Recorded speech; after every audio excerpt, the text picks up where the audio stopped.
Yo!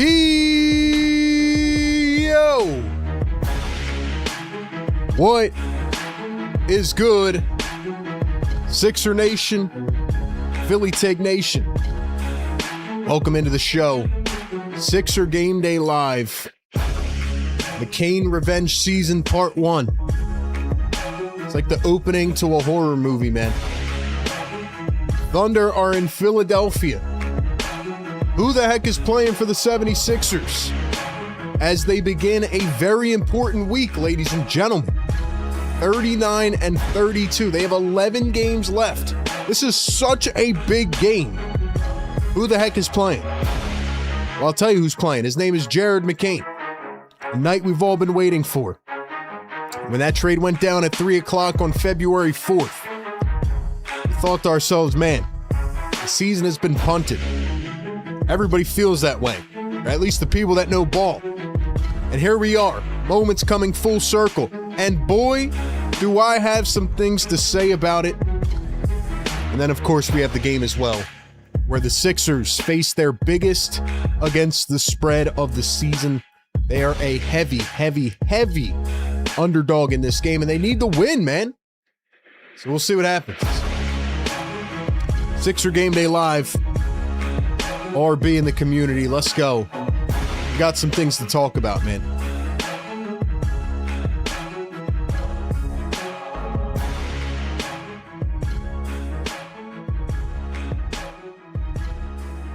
Ladies and gentlemen, welcome on in. Now, I'll be honest with you guys, man. First off, shout out to the chat. Shout out to Go Birds 76ers. Thank you so much for becoming a channel member or re-upping your channel membership. Thank you to the members. Drop the emojis in the chat. Listen, this is going to be the most interesting pregame of the season, right? Of course, we're going to talk about the Jared McCain stuff, but there are three things, ladies and gentlemen, that are really ticking me off, bro. Like, I'm not trying to come into this game with anger and frustration because I don't feel the need to do that. But it's the beginning of a new week, and you could argue that with the Eastern Conference standings right now, there are so many things on the line. And there are three things that are really pissing me off right now. So if you want to try to take a guess at what they are, drop them in the chat. Give me your thoughts. And I don't want to take up too much of this pregame ranting, but I feel like I have to. Before we get into that, man, real quick. Good evening, good afternoon, good morning. You know the spiel, man. Welcome in, wherever you're tuning in from. Philly Take with RB, Sixers Game Day Live, presented by our great friends at National University. Boy, Sixers are about to get schooled tonight. Of course, we're always powered by the Prize Picks app, where we should honestly pick the Thunder tonight. 39 and 32 Sixers taking on the 56 and 15 Thunder. This is the number one Sixers Game Day Live show. We give you pregame, live game, postgame, all smushed into one 4-hour show. We give you our staple play-by-play and reactions and our analysis as it all goes down. We'll read out your comments. We'll give you all of our thoughts.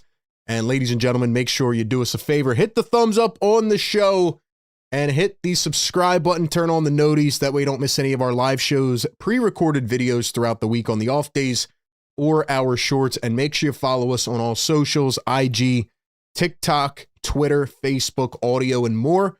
All those links are on our link tree that will come through in the chat. Shout out to the members. Drop those emojis in here, man. Let's get into it, okay? Because I got some things to get off my chest. I've been waiting a little bit to do this, and I just saw something before coming on here that made me even more frustrated. Ladies and gentlemen, I don't even know where to start, bro. I don't even know where to start. I'm actually boiling right now. I got to chill because it's a Monday night. Had a good weekend. I was out, as you guys can maybe see or not see. I got sunburned, all right, because I was outside all day. I had to take a mental break from the 76ers. But ladies and gentlemen, we need to talk about this. We will get into our favorite segment, who the heck is playing for the 76ers tonight. We will talk about the game, I promise. But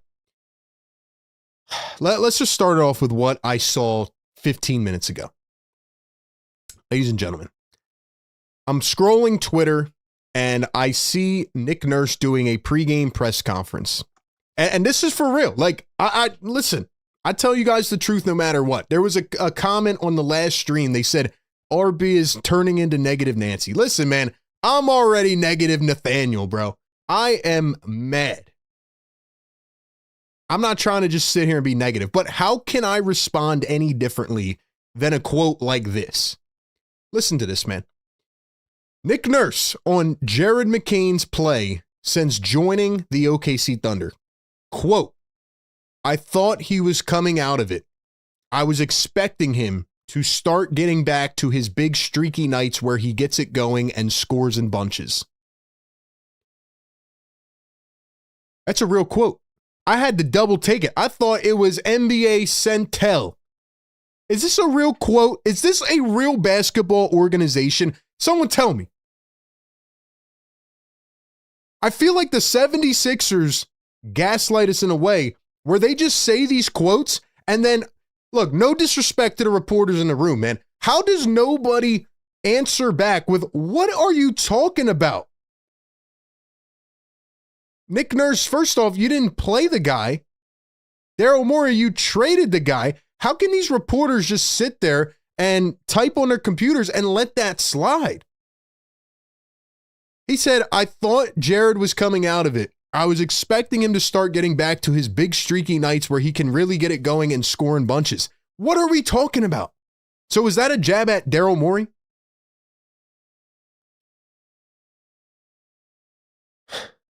Jared McCain, earlier today, in a pregame presser or in a shoot-around presser, he had the whole Philly media in his grill. Jared McCain said, quote, I credit the teammates and the coaching in OKC. They allow me to be confident out there. Jared McCain doesn't even realize that he keeps throwing these subtle jabs at the 76ers, and he's exactly right. Whether you believe McCain is a difference maker or not, it's a different story. Here's what the facts tell us. Here's what the numbers tell us, okay? With the Oklahoma City Thunder, Jared McCain is averaging 12.3 points a game. He is shooting 44% from three on 5.3 attempts per game. His numbers have doubled from Philly to OKC. He's playing more minutes. He's getting more opportunity. And he continues to speak the facts. And I don't even think he realizes that he's throwing jabs at Philly. Okay, that's number one of the things that have ticked me off. Enough with that. Number two, the 76ers come into this morning, and this is for real. Like, people don't even realize this, but after yesterday, when, who was it? The Magic or no, it was I think it was the Raptors. Whoever lost yesterday, I don't even know. I think it was the Raptors who got blown out yesterday. The Sixers are a half of a game out of the 5 seed. The Sixers are the 7 seed right now. They're tied with Atlanta for the 6 seed because Orlando and Miami have each lost 4 in a row. The Sixers are a half of a game out of the 5 seed. Now you can argue, okay, Sixers are not good enough to beat the Thunder, but you got to put your best foot out there, man. And this takes me to number 2. Quentin Grimes is out tonight with a illness. Remember a couple games ago when I said Jabari Walker has an illness, keep him far away from the team. Jabari comes back the last couple games. Now Quentin Grimes is sick. Call it what you want. I'm very surprised that Grimes is not playing this game unless he is so sick to the point where he can't even move. Because you got 10 games left on your contract, buddy, and you're trying to earn your next free agent contract. And the Sixers need you tonight to have any shot in this game. Quentin Grimes is out with an illness. That's number 2. That's pissing me off. And number 3, and look, if this is your first time tuning in or maybe your first stream that you're watching in a while, I promise you, I have not been this animated. I've actually just been going through these streams, going through the motions. There's a lot of people in the chat, a lot that, you know, they want to wear pom-poms and they want to cheer no matter what. Even a guy last game said, dude, I cheer no matter what happens. Cool. I try to hold them accountable and keep it honest because what is happening in Sixer Nation is very frustrating. And the third and final thing that is really ticking me off, Joel Embiid missing his 13th consecutive game tonight with a strained right oblique. And on top of that, we get a quote from Nick Nurse also before this game tonight. And this is what Nick Nurse has to say about Joel Embiid. He says, Joel had a decent workout as part of a shoot-around today, and he will have another heavier session tomorrow, and we'll see how he feels from there. Guys, I saw a video clip of Joel Embiid shooting around today. He looked fine. He looked just like a normal shoot-around. So what are we doing, man? This is a game that the Sixers absolutely need, bro. 3 games this week. Now, you can argue they're not going to beat OKC, but to go out there and, it feels like they are honestly tanking and they don't give a crap. So why should we? Why should we? And how do you miss 13 games in a row for a strained oblique?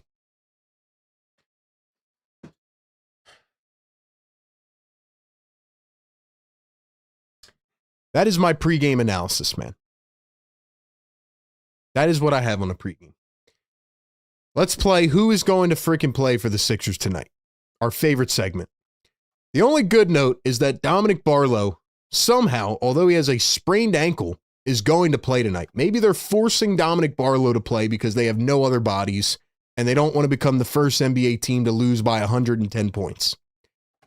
Thankfully, Dominic Barlow is good enough to play, though, on a sprained ankle. I don't know how I feel about that. I don't think he's going to be 100%. Dominic Barlow is good to go tonight. Everybody else is out. Janai Broom, Joel Embiid, Paul George, Quentin Grimes, Tyrese Maxey, Kelly Oubre. They're all out. As for the OKC Thunder, as we talked about last game, AJ Mitchell is out with a suspension. Thunder got in a fight with the Wizards on Saturday or Friday. And AJ Mitchell's out for this game. He's suspended. And Thomas Sorber, Nikola Topic, obviously still not playing, recovering, and Sorber's been out all year. Other than that, you can expect the rest of the Thunder team to be on the floor. And honestly, I think with AJ Mitchell, who is pretty much their 6-man stud, with him being out, it's going to open the door for more Jared McCain. And based off the fact that I expect this to be a huge blowout, I think McCain's going to have even more burn in this game. And we'll get to that more in a few minutes. That is my pregame analysis.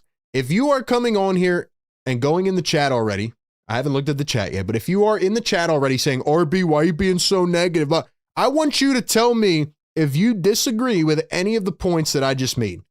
From the Jared McCain quotes from Nick Nurse to Quentin Grimes being out with an illness tonight in a game that's very important, to Joel Embiid missing 13 consecutive games despite being at shoot-around today and looking normal.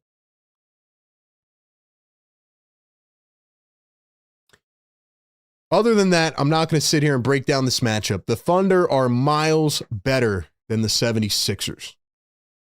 The Thunder are 7th in offensive rating. They're 1st in defensive rating. They're the defending champions. And, we're going to see what happens. We're going to see what happens tonight. The only other note I want to make is that Paul George will return on Wednesday, according to Nick Nurse. Like I said, I will be at the game. Who knows about Joel Embiid? We don't know anything. They won't tell us. So this is a huge week for the Sixers. They play the Thunder tonight, the Bulls on Wednesday, and the Charlotte Hornets on Saturday. The Sixers are a half game out of the 5 seed somehow, with the Raptors a half game ahead of them. The Hawks are tied with the Sixers. The Sixers could leap the Hawks unless the Hawks are playing tonight. I don't even know.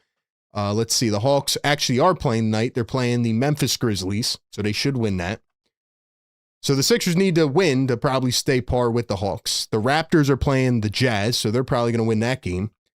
And the Bulls are playing the Rockets. And the Magic are playing the Pacers, which is probably going to be a win for Orlando. So the Sixers need to win this game to keep staying in par with these standings. I'm not expecting them to win the game, but to pretty much concede the game before it begins is ridiculous. So that's how I feel. Let me know your thoughts in the chat. And let me know how you're feeling tonight as we get started for another week here on the 76ers Game Day Live. We will have a fill-in most likely on Wednesday, so no worries. We will most likely have a fill-in. On the other side, I'm going to give you my big, bold prediction of tonight. I'll give you my final predictions and all that stuff. And ladies and gentlemen, I want to hear from you in the comments. All right, drop your final score predictions right now. I want 4 things from you.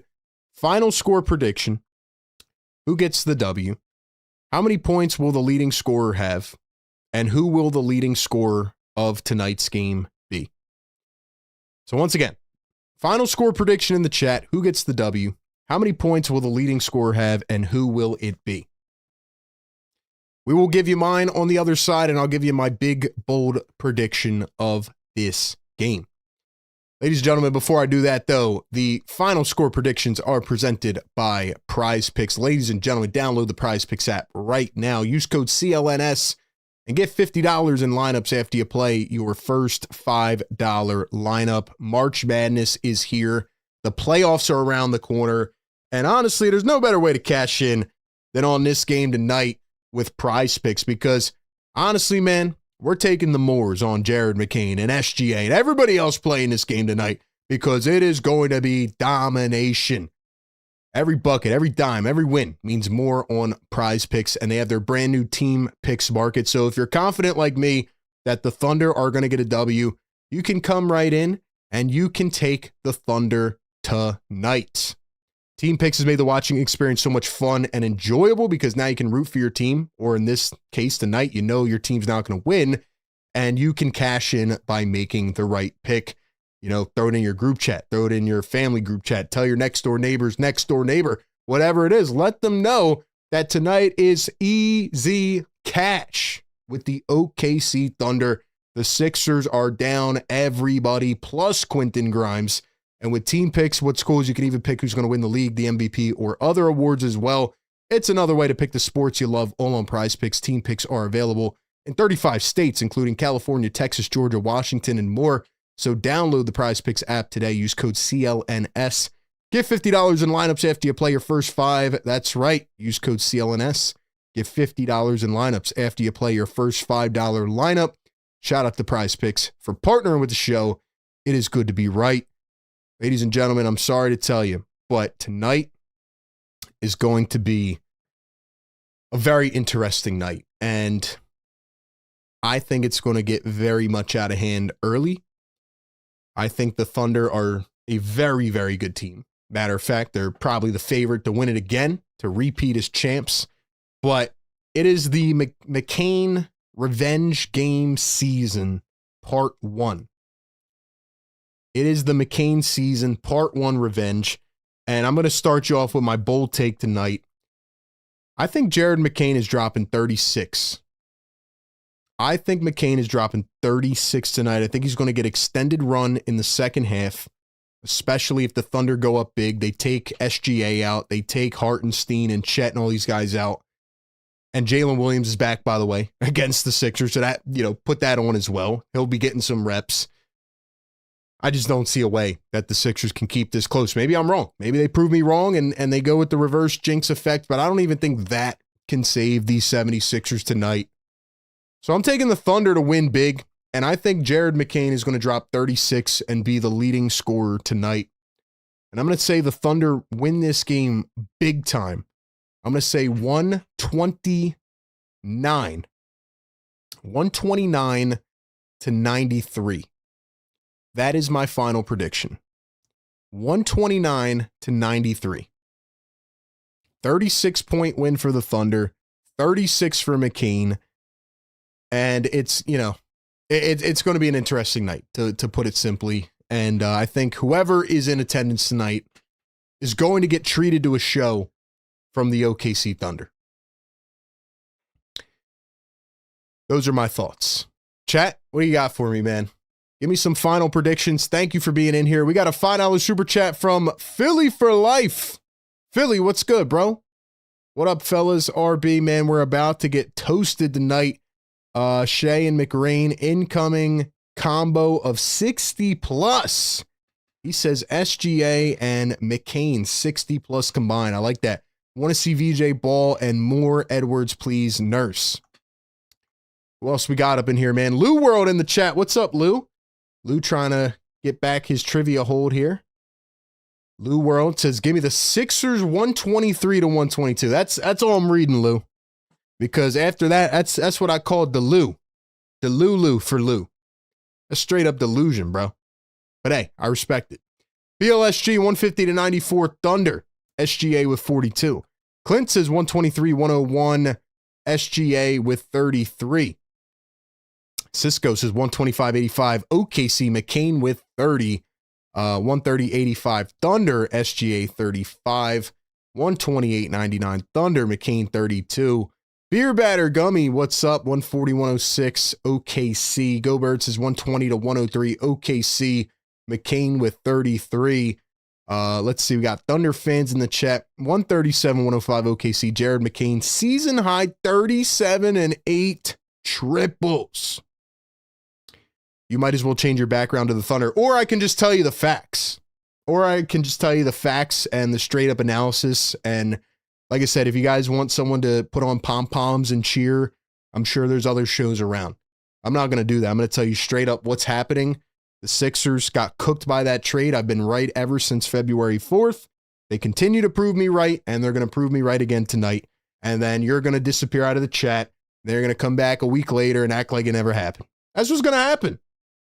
Tonight will be the final dagger, and it will show us exactly, once again, why the Sixers made a terrible mistake. All right, let's see. What else? 119-117 Sixers. That's delusion. Mikey says 140-88 Thunder. Who else we got up in here, man? Ben says, I remember Nick Nurse saying something like McCain's about to go off soon with a 20-30 point game. Busy B, 134-97 OKC. McCain with 27. Let's see. Blowout alert incoming. Jared's about to turn into prime Curry. Why would you trade Jared McCain in the first place? Well, I've answered that question too many times, man. Too many times. 137-105 OKC. McCain 37. Let's go. VJ 80 piece incoming. I agree on McCain. If I was OKC, I would feed him all night. Of course, he's going to be so motivated tonight.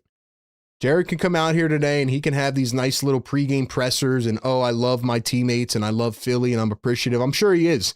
But when he gets in between those lines, man, he is going to go off. He is going to go off tonight. And remember, I said it as well. 36 for McCain is what I'm going with. Philly Meme says losing by 83, second largest blowout in NBA history. Estelle 144-88. Yorks is 125-114 OKC. McCain 18. Edgecombe 28. OKC doesn't deserve McCain. Shane says stop hating. There's a difference between hating and telling the truth. What else? $2 Super Chat. Philly for Life says that is exactly going to happen, RB. People sleeping, homie. They just don't want to admit that they're wrong, man. It's okay. Listen, we're all frustrated about the Sixers and the way they are right now and how everything is. I wish Joel was back. I wish Paul George was back. But once again, I'm going to tell you the truth, just like I have all the time, and I continue to be right, and it's going to be a blowout tonight. Simple as that. Simple as that. Whole city is soft that they don't boo McCain. I don't understand what goes through your guys' heads, man. I really don't. Why would Jared McCain get booed, bro? What would McCain get booed for? What did he do?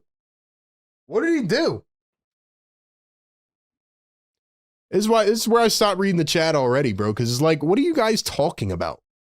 The dude got traded. They should be booing the ownership tonight and the front office all night. Matter of fact, I know they're going to do that. And according to the Twitter sphere, they're going to give Jared McCain a tribute video. That's what I heard, a little mini tribute, which is crazy. Crazy. Arby's telling you the facts. That's all I do, man. That's all I do. And like I said, I understand there's certain fans out there that just want to have pom-poms on and cheer, but we tell you the good and the bad. When the team's doing good, I'll tell you the team's doing good. When they're doing bad, I'll tell you they're doing bad. That's how it works, and that's how it goes. But anyway, man, we will see what happens. I think it's time to piss off the neighbors, man, and it is time to drop that beat. McCain revenge game incoming tonight. Thunder are a 17-point favorite. Holy smokes. Holy smokes. Get those likes up. Let's go. Get us to 100. RB in the community. It's going to be an interesting night, man. Let's get it rocking and rolling, baby. Sixer Game Day Live.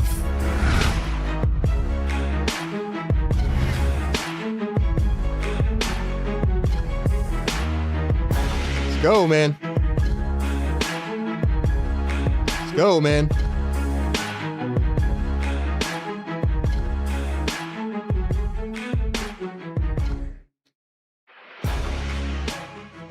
Let's go, man.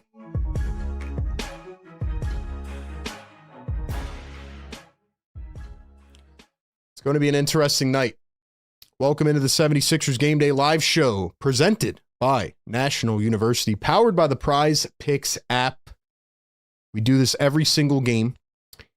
4 hours of coverage, pregame, live game, and postgame coverage, all mushed into one. We give you the live stats, the breakdown, the analysis. We read out your comments, and for my Sixer Nation, man, we've made this almost like a therapy session. Almost like a therapy session. If you notice, I'm wearing black tonight because it's going to be the Sixers funeral for their trade deadline mistakes. Tonight will be the night we finally put it to rest because we will see it firsthand. First time Jared McCain is back playing the Sixers in Philadelphia. Sixers played the Thunder earlier this season at the end of December before they started to get on that hot stretch when people were out. And it was not pretty. And here we go again. What do you think about Quentin Grimes being out of this game tonight with an illness? What do you think about Dominic Barlow playing through a sprained ankle? And what do you think about Joel Embiid missing his 13th consecutive game with a strained oblique? And you guys want another funny example, man, of what we deal with, man? You want another funny example? For the entire month of January, I was giving Joel Embiid his props. I was showing him love. I was talking about how good he was. And for that entire month, right, there was the Embiid stan cult that came through. Oh, you guys shouldn't be talking about Joel Embiid because you said he looked slow at the beginning of the season. That's all they did. They came in here for a month straight. And you notice how none of them have showed up for a month. You see what I'm saying? You can't take this that serious, man. I just sit up here and I give my thoughts. But I've come to realize that there are, in a way, there's like many fan bases inside the fan base that have their own agendas. And to relate that to what we're going through right now, there is a mini portion of this fan base that will not admit when the Sixers do anything wrong. And to be quite honest with you, it's crazy to me. Like, how can you not sit there and say that this was a bad trade? You see how the season has gone since the trade deadline when they did not add anybody. So again, man, it is what it is. I don't know how Nick Nurse can come out and say that he was expecting Jared McCain to get back into a rhythm and he was really expecting him to start getting back to where he can score in bunches right before they traded him.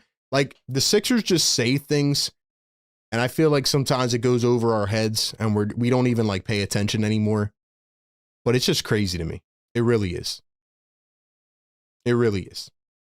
Regardless, man, I'm going to try to have a good night no matter what. That's what we've been doing. Last game before, right? We're watching Justin Edwards and VJ Edgecombe and some of these other guys get minutes, you know? We're going to try to make the most of it. We cover pretty much everything. We're going to be streaming a bunch of playoff games. I'm excited for that. And we break it down every game, no matter what. Whether it's miserable, whether it's amazing, we don't go anywhere. We're here every single game. I am looking forward to Paul George being back. I think that'll help the defense, but by himself, I don't know how much of an impact it's going to make.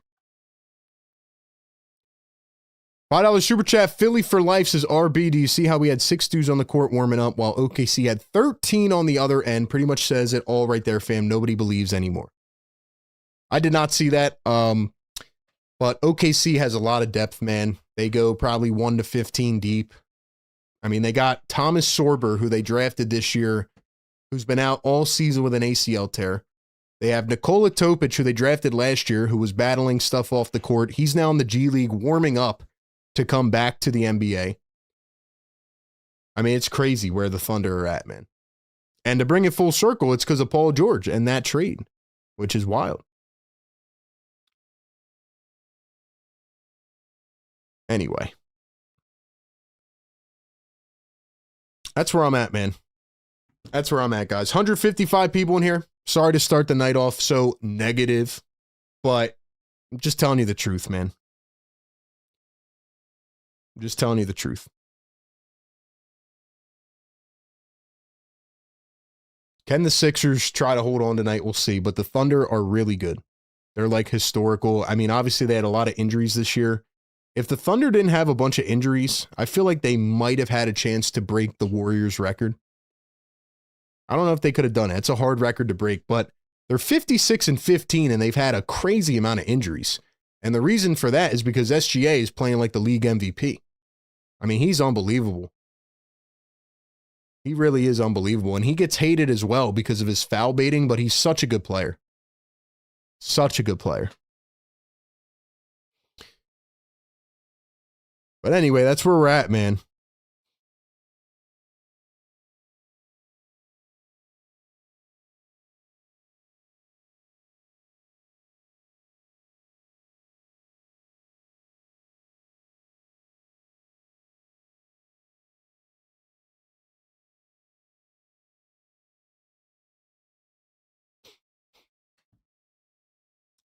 '76er Nation, how do we feel, man? Where are we at now? We're at 70 likes. Get us to 100. Let's go, man. We got to wake up the neighbors on a Monday night. Hope you all had a great weekend. I had a lot of fun this weekend. I was outside. I was doing a lot of exercise and activity, playing pickleball, a bunch of stuff, man. It was a good weekend. It was nice. And I was watching a bunch of March Madness.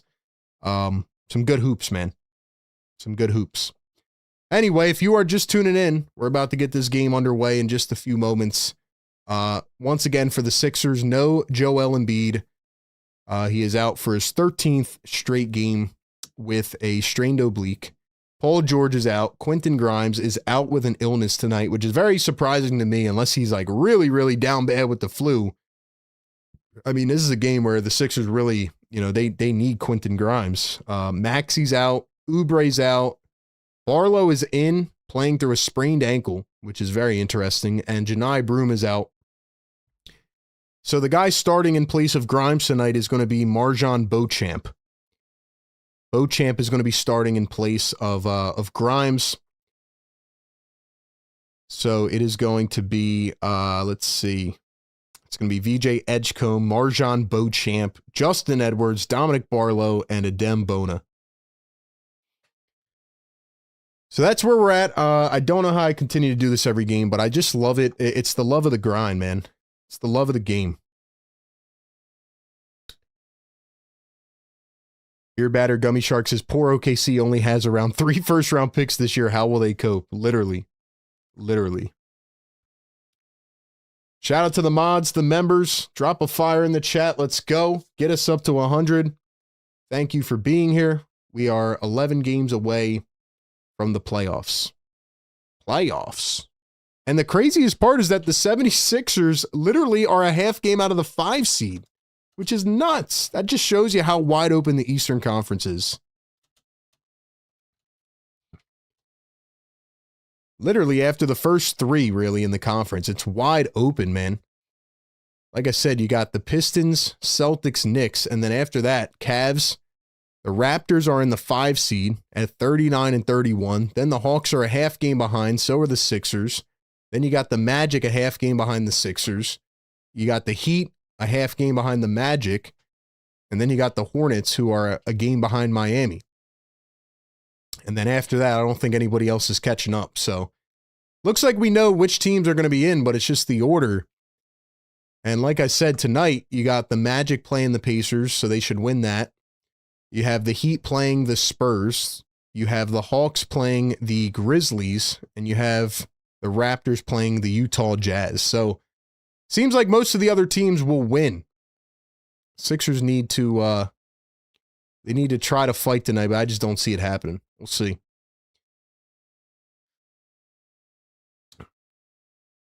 Sixers have won 4 out of their last 5, so I'll give them credit for that. Shout out to the young guys who have been holding it down.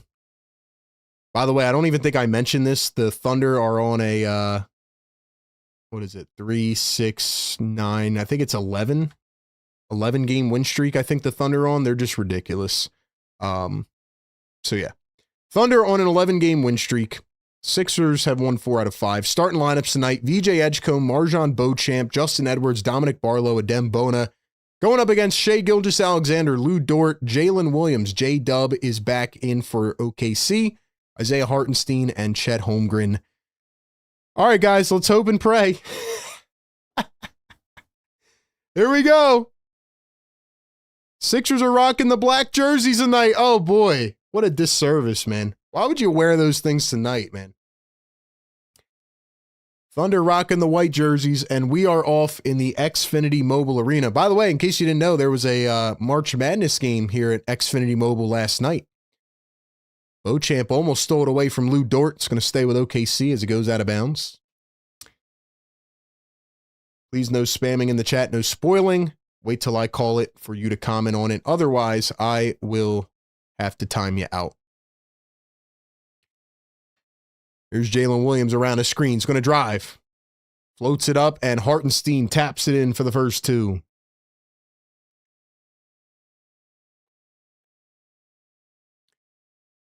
See, I'm going with 129 to 93, I think I said. Here's a three from VJ. Got it to go. 3J Edgecombe, baby. The Sixers have a lead. The Sixers have a lead. Here's SGA from the baseline, puts it up, and bang, knocks it through. OKC regains the lead. DJ rocking some green sneaks tonight, as well as Adem Bona. DJ pops another three, this time off the back iron. Bona tried to get the board. He was fouled on the rebound by SGA.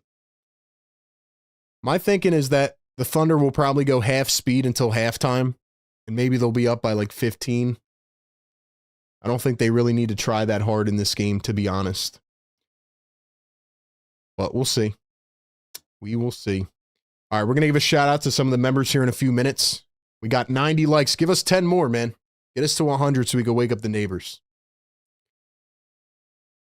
Here's VJ Edgecombe. He's going to pop an off-balance three. That one is short. Bona gets the board. Here's Beauchamp. VJ. Now Edwards. Edwards for three. And it's money. The Sixers take the lead. I wonder when they're going to do the McCain tribute video that they said they were going to do. Probably during a commercial timeout. Dort misses the jumper. Hartenstein throws it up and in. Let me be honest. Let me ask you guys, like, is a tribute video really that necessary? Like, what is the bar for a tribute video nowadays? McCain played a season, not even with the Sixers. So, like, why are we giving a tribute video? I don't understand that. Beauchamp for three. That's money. The Sixers take another lead. Yeah. Maybe the Sixers will pull off the upset of the century. Here's Chet Holmgren. He's going to drive and spin, kick it up to J-Dub. J-Dub downhill, lays it with the left and puts it in. Sixers lead it by one. Here is VJ downhill, drives all the way, full head of steam, blocked by Chet. Chet down the other way. Here's a three-ball SGA, can't get it to go.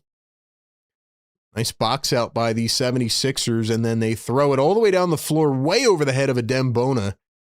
Nurse has been doing this thing where he plays Drummond later in the game for way more minutes, so maybe he's going to start with Bona and then try to bring in the size to match Hartenstein. Here's Hartenstein going to find J-Dub. J-Dub going to find Chet. Chet going to step back for three and hits. Well, at least the Sixers are fighting for the first few minutes. At least they're fighting.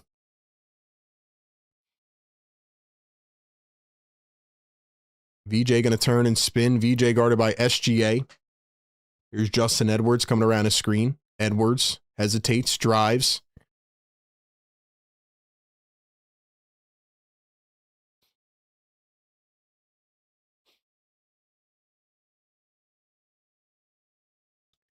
Here's Jalen Williams coming around a screen. He's going to pop a three. That one is short. Barlow grabs the rebound, playing on that sprained ankle.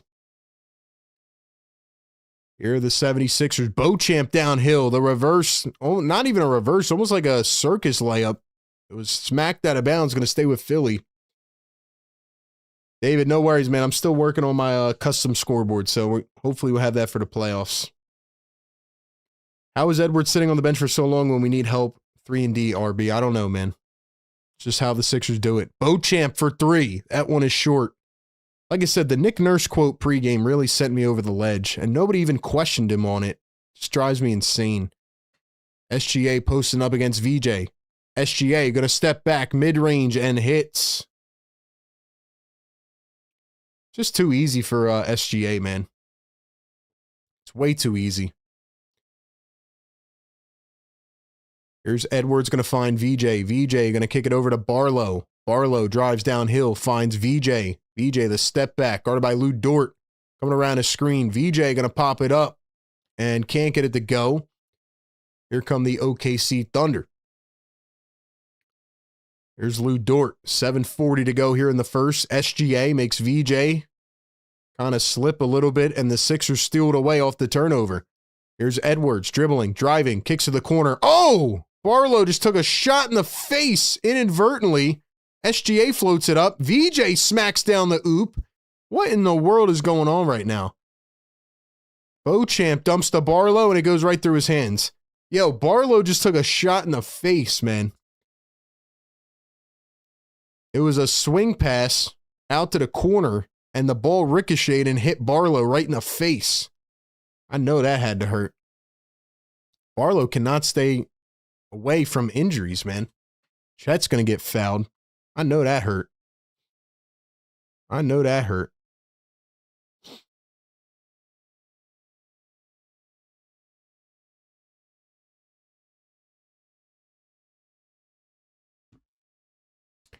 Real Amoroso says, I thought Chet was out and so were a few others. Nah, they're not, man. Only guy that's out is AJ Mitchell with a suspension.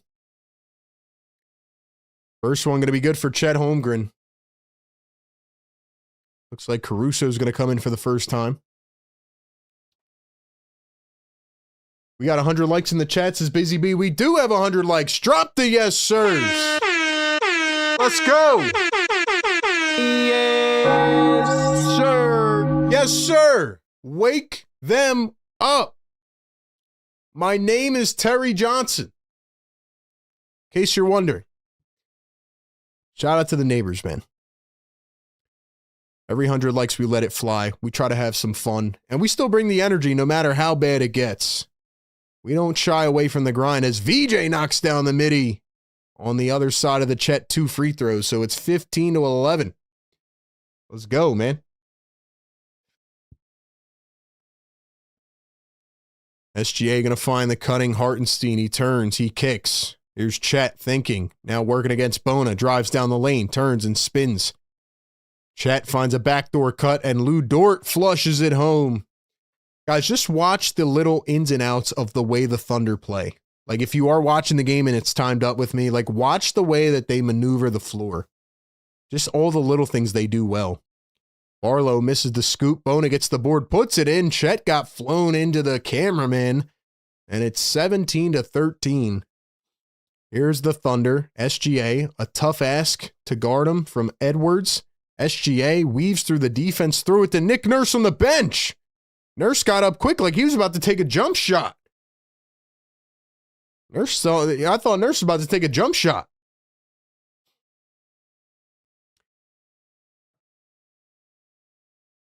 Ladies and gentlemen, welcome into the show. 260 in the chat. Thank you so much for being here. This is the Sixers Game Day live show. We do it every single game, presented by National University, powered by the Prize Picks app. We're going to have the links flowing in the chat. We will shout out some of the members. Members, drop those emojis in here. Let's see it, man.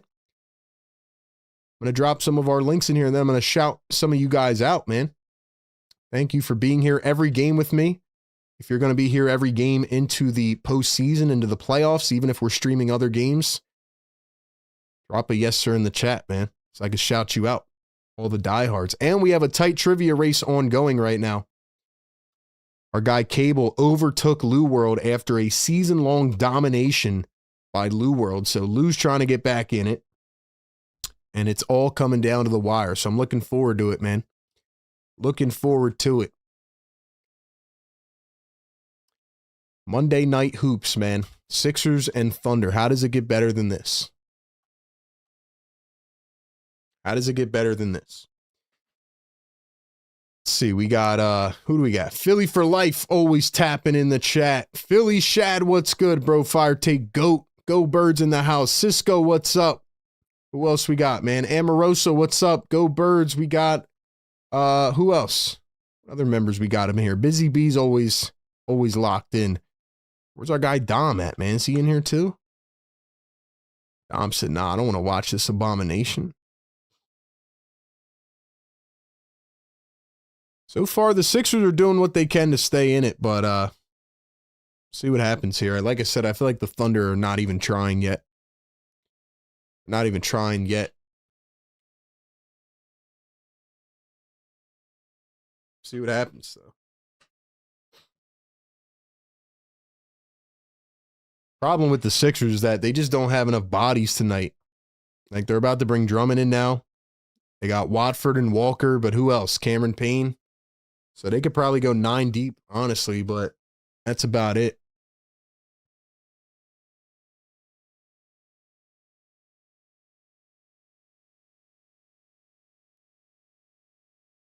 Oh, yeah, they have Kyle Lowry. I forgot about Kyle Lowry. Maybe they'll let him come in and get cooked by McCain. He was giving McCain a lot of hugs in the pregame, so. There's Allen Iverson in the stands tonight. What's up, AI? AI's up in here rocking the chains and the Flyers hat. Here comes Jared McCain to a standing ovation. McCain gets a little round of applause / standing O from the fans. In for the first time for OKC. Here's VJ Edgecombe, going to find Edwards. Back to VJ. He dribbles, he drives into space. Now Edwards thinks about a 3. Nice closeout by Caruso. And Edwards walked.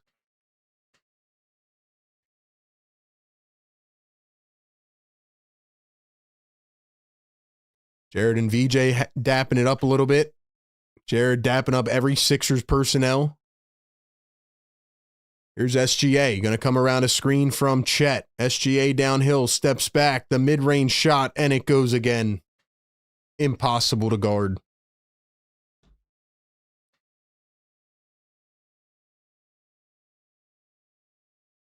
Beauchamp to VJ now. 14 on the shot clock. VJ going to find Drummond. Drummond at the top. Tried to sling it into the paint. Not even close. Goes off the foot of Chet. It's going to stay with Philly. All right, let's get some blue and red going in the chat. How about that? Let's get some blue and red flowing in the chat. Let's go. Blue and red in the chat, man. For all my Sixer Nation.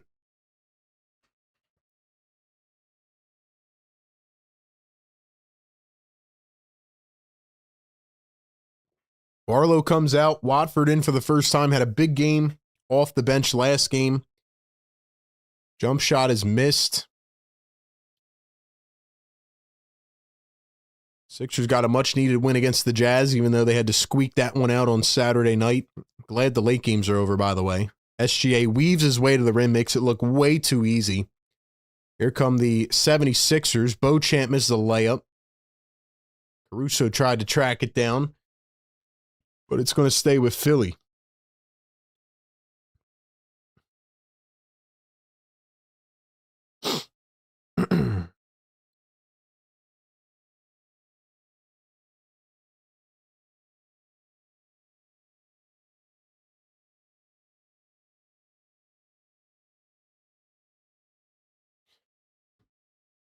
.440 to go here in the first quarter. Here's Cameron Payne in for the first time. The other Jalen Williams in for OKC. Drummond finds a cutting Watford to the rim, goes and lays it in. 21-15. Sixers young core is holding their own so far. Here's Lou Dort. Jared McCain at the top. McCain to Williams. Back to McCain. Dribble handoff. McCain to the corner for 3. And it's money. And McCain holds up the 3 right to Andre Drummond. Look at that. A movement 3 for Jared McCain. Here's Trendon Watford posting up Jared McCain now. Watford going to turn, spin, kick to VJ. VJ going to pop a 3. That one's in and out. All of a sudden, the Thunder lead it by 9. Here's Jared with the rock. He's going to find Williams. Another dribble handoff. McCain pops from the top. Oh, my God. And he's yelling at the freaking sideline. Look at Maxey. Maxey's not trying to say anything. What do you guys think now, man?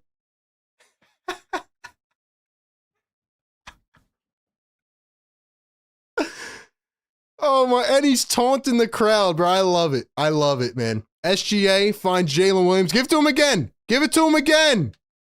SGA scanning the floor. Williams pops a three. It's good. 30-17.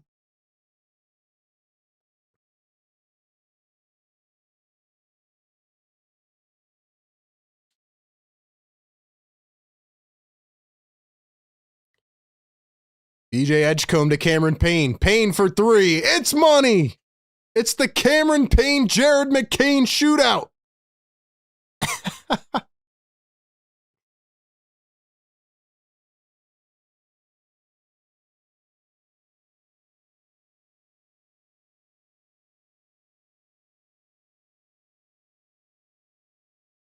Yo, they showed Tyrese Maxey's face after the three.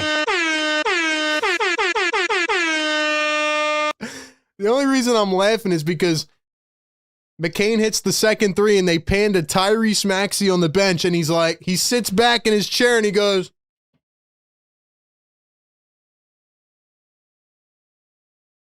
you ever have secondhand embarrassment and you're like, hey, let me stay out of the mix. Let me not open my mouth. He's like, he was trying not to laugh because he knows it was a stupid trade. They should have panned to Daryl Morey and Joshua Harris if he's even at the game.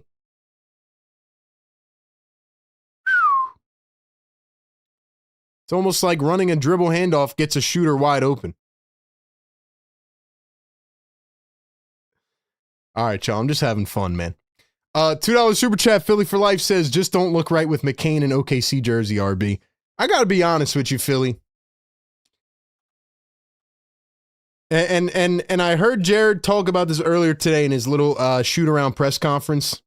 He said when he first got traded, he didn't even listen to what team he was going to. He was just frustrated.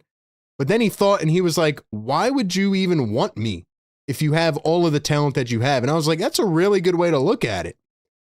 But after processing it, he said, you know what? Everything happens for a reason. I'm meant to be here for a reason. And honestly, I'm kind of happy for him. If you're going to get traded, go win the damn championship. I mean, it's clear as day to anybody that has a brain that he can play. It's even clear to Nick Nurse, who, like I said in the pregame show, admitted that he thought he was about to get back in a rhythm. So you know what? Go cook in OKC, man. He's going to drop 30 tonight. I said 36. He's dropping 30 tonight. Philly for life, $20 super chat. Let's go. He says, I told y'all. Now, look, he's cooking every game. Why would you let this dude go deduct the tax? I'm hot right now, RB. That's what I'm saying, man. That's what I'm saying. And you see, they're probably not in the chat, bro. They probably left already because there's nothing else you can say at this point. If the Sixers just saw that kind of motion or movement in the offense, it's easy to get this guy going. It really is. But we already saw this last year, man. We saw this last year for a 20-game span. We know what he could do. All right, here we go again. Jalen Williams. Going to dump it off to Cason Wallace. Here's SGA. Oh, steps back. They call a foul? All right, yeah, they called a foul. By the way, for everybody that says, there are other excuses. Oh, well, Jared's not going to play when the good players are on the floor. Pretty sure Jared McCain just came in before Cason Wallace. Just so y'all know. Jared McCain came into this ballgame before Cason Wallace. Watford floats it up and in. SGA has 2 fouls on the night. Here's SGA working against VJ. SGA against VJ, going to turn, spin. Caruso now McCain. McCain against Beauchamp. McCain wings it inside to Caruso. Caruso against Drummond. Cason Wallace going to pop up for 3, and it's money. Lou says we have one of the best screeners in Joel. That's a fact. Jared McCain talks about how good the screeners are in OKC, and that Joel Embiid dribble handoff is like a staple for this offense. Think about JJ Redick and Seth Curry and Danny Green. Like, all these guys use that dribble handoff from Joel. SGA the steal. Cason Wallace dumps it. Caruso lays it in. And to be fair, I'm not going to sit here and pick apart any Sixer tonight because there's no way they should win this game anyway. I can't fault them for playing without their max stars, but they're going to get cooked tonight, man. DJ going to cross over, drive downhill, goes up, and he was fouled. Where's the dude that was yapping in the pregame show in the chat? Where's the guy that was yapping? Has he already disappeared? Probably. $5 super chat. RDB says Nurse couldn't figure out that he should have used McCain with dribble handoffs. Exactly. Exactly. Of course. Jared McCain is money. So is everybody else in OKC. The best part was Tyrese Maxey's face. Yo, if anybody can find that screenshot, send it to me. Oh, wait, I already got it.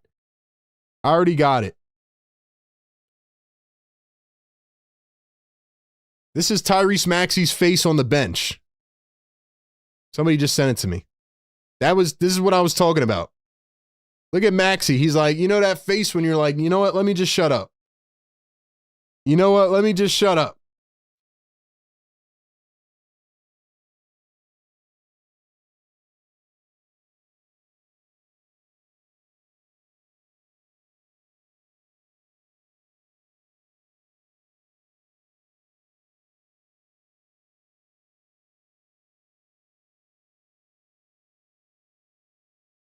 It's so comical when like a player on your team is literally giving us the same reaction. Why did we trade McCain? We didn't even get anything out of it. I'm telling you why, man. It was a financial decision. It was purely a financial decision. I don't know how people don't understand this by now, man. It was purely a financial decision. The worst part is that you traded him to the best team in the league. That's like you let the rich get richer. That's the part of it that sucks.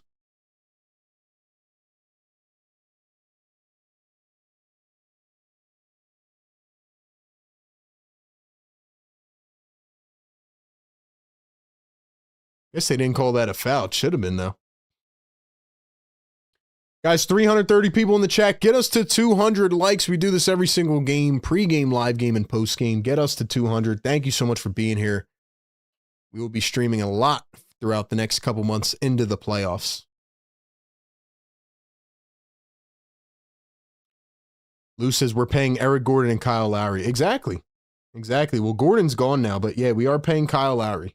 It's crazy, right? It's wild. They should have just traded Drummond and kept McCain. I still don't get why they traded McCain and then they traded him to the Thunder.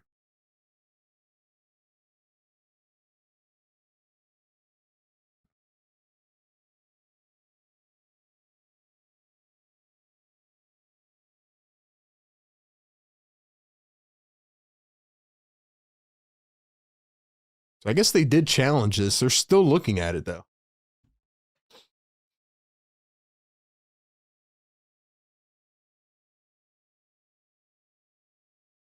Like I said, there's no argument anymore at this point. We already know the trade was bad. Simple as that. And yes, Dave, we are going to talk about it. You know why? Because McCain is playing the Sixers. That's why we're going to talk about it.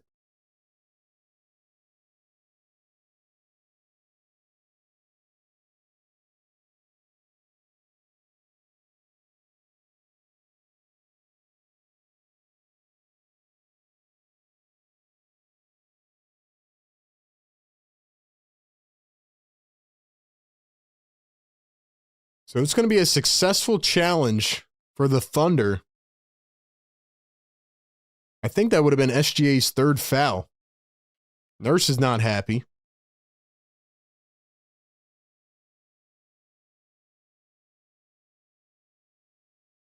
Dude, how is that not a foul? How is that not a foul? I mean, he literally smacked his wrist. SGA is playing like he just does not care tonight at all. So that would have been SGA's third foul in the first quarter, but I mean, that's literally a cheat, bro. That is pretty crazy that they reversed that foul.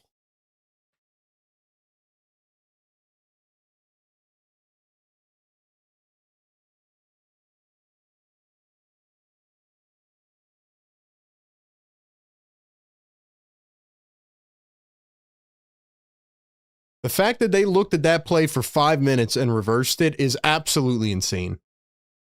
How did they reverse that foul? He literally hit him on the wrist.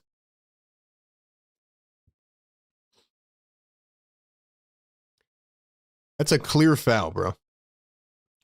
$20 super chat. Philly for life says McCain was my favorite. If y'all couldn't tell, thought he was going to be the next Curry. Y'all too. Let him go this way. Kills my soul. Haven't watched him play since he left. Watching him now, man, we lost out on this one. RB fireable. Yo, you haven't watched McCain since? Oh, boy. I don't know if you were here in the pregame, man, but I talked about how his stats are so much different since he left, and he's shooting 44% from three. Yeah, he's playing good, man. This is how he's been playing. So for all the people that are like, yeah, he hasn't been doing anything, yeah, he has, bro. I already had a bold prediction after the trade and said he's going to drop 20 in a playoff game off the bench. Here's McCain for three again. Just missed that time. Drummond the rebound. Let's go. He's going to do it in the playoffs, too. People keep saying he's not going to play any minutes. Of course he is. He's going to cook in the playoffs. VJ, a corner three, gets it to go. 10-point game. Billy, thank you for the love, my guy. Appreciate you. SGA with the ball now. 45 seconds to go here in the first. 10 on the shot clock. Both teams shooting good from beyond the arc here in the first. SGA steps back over Cameron Payne for three. Misses it. Sixers pull in the rebound. Here they go. BJ up the floor. Going to find Drummond. Drummond against Trendon Watford. Thunder running a small ball lineup. Watford floats it up. Drummond couldn't grab it. Thunder have it. 18 seconds to go here in the first.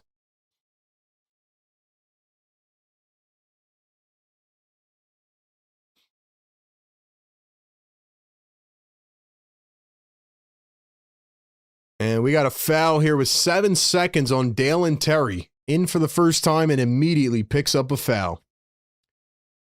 Trivia coming up here in just a few moments. Big one tonight. If you're just tuning in for the trivia, hit that thumbs up, man.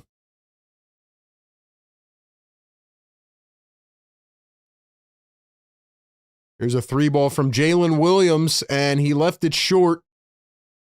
And that will do it here in the first. Thunder lead it 35-25. 10-point game here at the end of the first quarter. Sixers game day live. And because it is the end of the first quarter, that means it is officially time for our favorite segment. It is Sixers Scholars Trivia, presented by National University. Ladies and gentlemen, you know the drill, man. Only one guest permitted in the chat. Get those keyboards ready. Whoever gets the most points at the end of the season wins a big prize. I will say the question first, and then I will drop it in the chat. Whoever gets it first, according to my own timestamps here, gets the W. All right, here we go, man. Here we go. Tight trivia race. The question today, presented by National University, is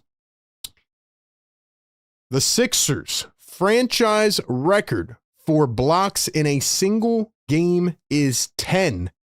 How many times has it been done in franchise history? Once again, the Sixers franchise record for blocks in a single game is 10. How many times has it been done in franchise history? You're going to want to guess quickly because once someone takes your guess, you're cooked. While you guys guess out in the chat, I'm going to read some of these super chats. Thank you so much, RDB. $5 super chat says, I'm going to keep reminding everyone here that when McCain was traded, I was told we were stacked at guard. Are we stacked at guard? You keep letting them know, RDB, because the more I say it, the more they whine that I'm just saying it for no reason. But yeah, exactly. It was a horrible trade. Terrible. $2 Super Chat Philly for Life says, I stat watch him, but not on TV. I will now. Wild work. So you were kind of like protesting, Philly. I hear you, bro. Noob, thank you for the $2 Super Chat. Not going to read it, but he says, love the show. Listen, man. This is my show. I'm going to analyze what I want and break down what I want, and that's kind of how it works. But thank you for the Super Chat. Does feel good to be right, though, on this. Because I said it from day one. All right. Give you guys like 10 more seconds in the chat. And then we will read out the correct answer.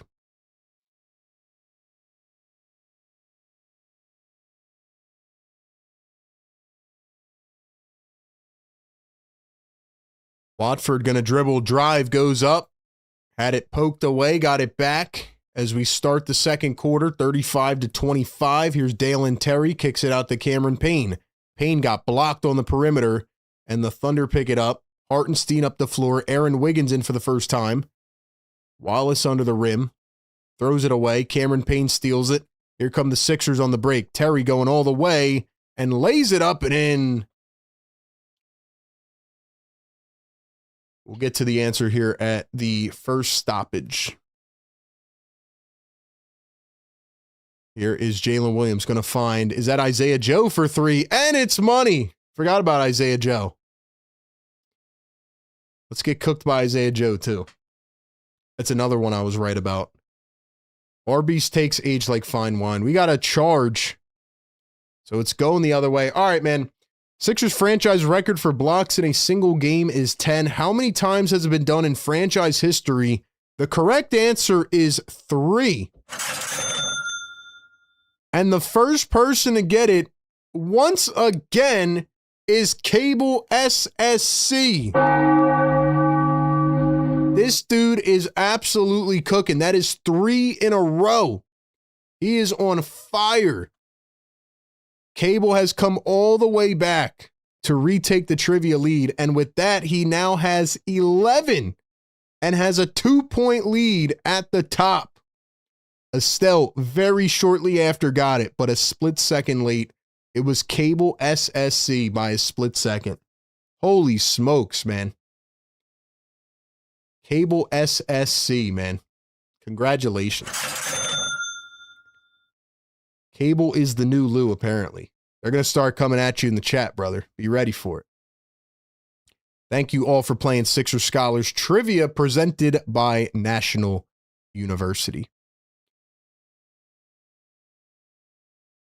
So Cable is now up to 11. Lou World sits at number 2 with 9. Bird Gang Nation third with 8. And the rest follows. Can Cable finish it off here in the next few games and get a cushion? He's got 3 in a row. 3 in a row, man.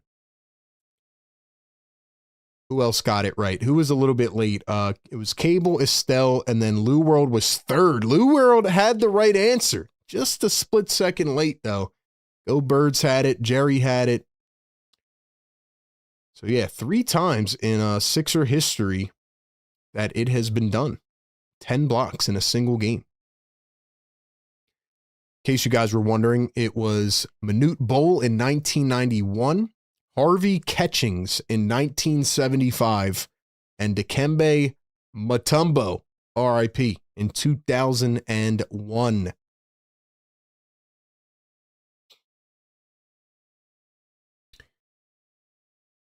All right, chat. Let's get some fires going in the chat. We got 165 likes right now. Get us up to 200 so we can piss off the neighbors.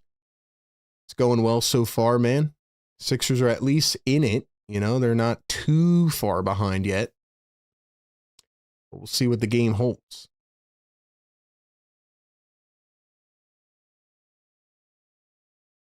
The Sixers actually just challenged that last play. I didn't realize that, but there was a foul on Campaign and the Sixers challenge, and it's unsuccessful. So the Sixers will lose their challenge. Crazy. Anyway, thank you all for being in the chat, man. I appreciate you. Lou World says I've been top 3 like 40 times this year. You were close, man. You were close. Yeah, Cable's cooking right now, man. Jalen Williams floats it up.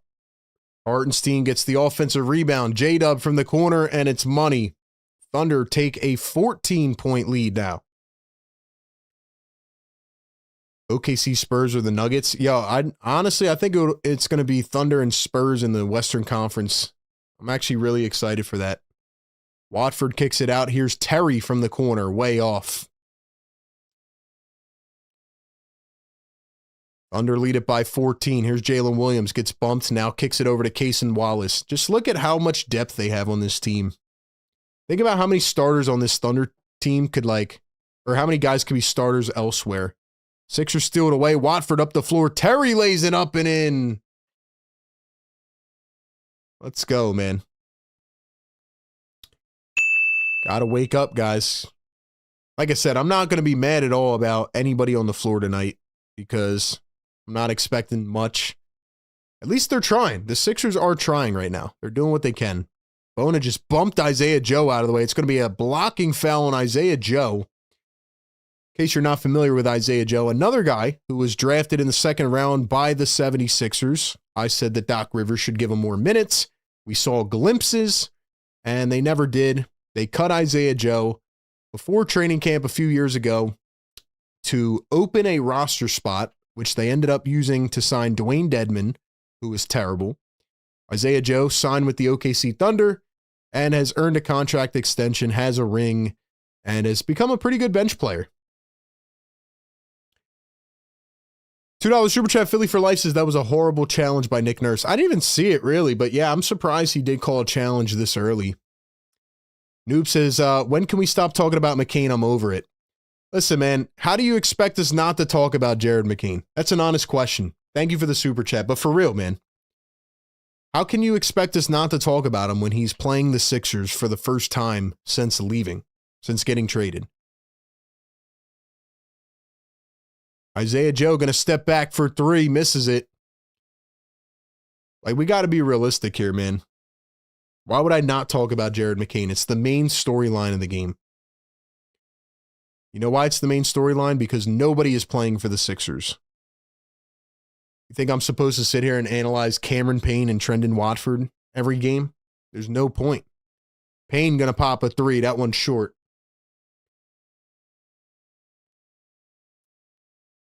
Here's Jalen Williams coming up the floor. Jalen Williams finds a bouncer. Hartenstein floats it up and in. Thunder lead it by 13 points. 8:50 to go here in the second. Cameron Payne working against Isaiah Joe. Finds Watford. Dribbles in. Lost control of it. Out of bounds. Going to stay with Philly. J. Dez says we should be what the Thunder are. That's a fact. Thunder did what the Sixers had planned to do, but they did it much more efficiently. Never admitted it. And to be quite honest with you, man, the Thunder just did it masterfully, and they pulled off the biggest fleece of a trade with the Paul George trade. Nice floater by the Sixers. Sixers are only 11 points down. They're doing what they can to stay in it. Got to give credit to the young guys who have been playing hard. Wallace going to find Jalen Williams. Nice double clutch. Lays it in. 45-32. Watford on the other end. Sixers are battling. $2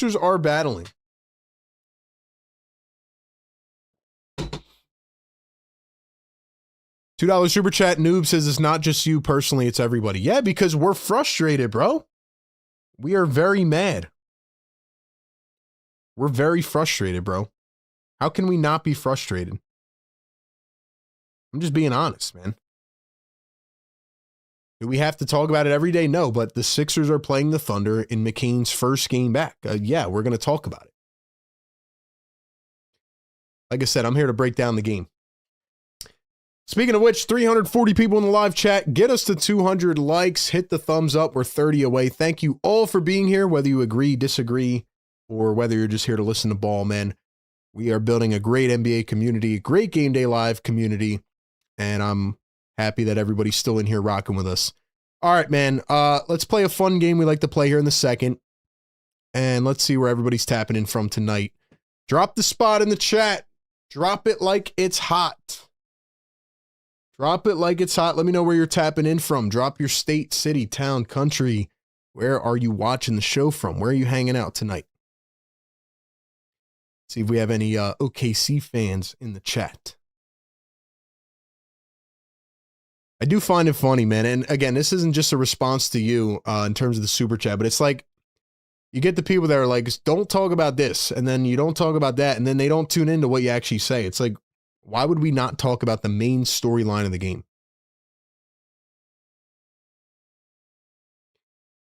Guy's been playing out of his mind. We got Maryland in the chat tonight. We have PA in the chat. Shout out to our guy, Lou World. Always a good sport. We got Spring City in the house. Swarthmore, Morris County, South Jersey 676 squad. We got the ATL, Palisades Park, NJ, Langhorne, PA, North Carolina, Jersey in the chat. Silver Springs in the house. What's up with Grimes? He's got an illness. He's not playing tonight. Pretty surprising, given that he's trying to earn that next contract as well. We got South Jersey in the house, New York in the building. What else we got up in here, man? Philly in the chat, Northeast Philly in the chat. Stilton, PA in the chat tonight. What else we got, man? Kansas City in the house is from OKC, and I am a fan of OKC. We got South Carolina in the building tonight. Knoxville in the chat. South Jersey in the house. Shout out to all my Philly natives. And on the outskirts as well. Honestly, man, the Sixers young guys are actually playing pretty good. Better than I expected. Better than I expected, to be quite honest, so far. They're fighting, man. You got to give them credit. They've won 4 out of 5. Crazy, man.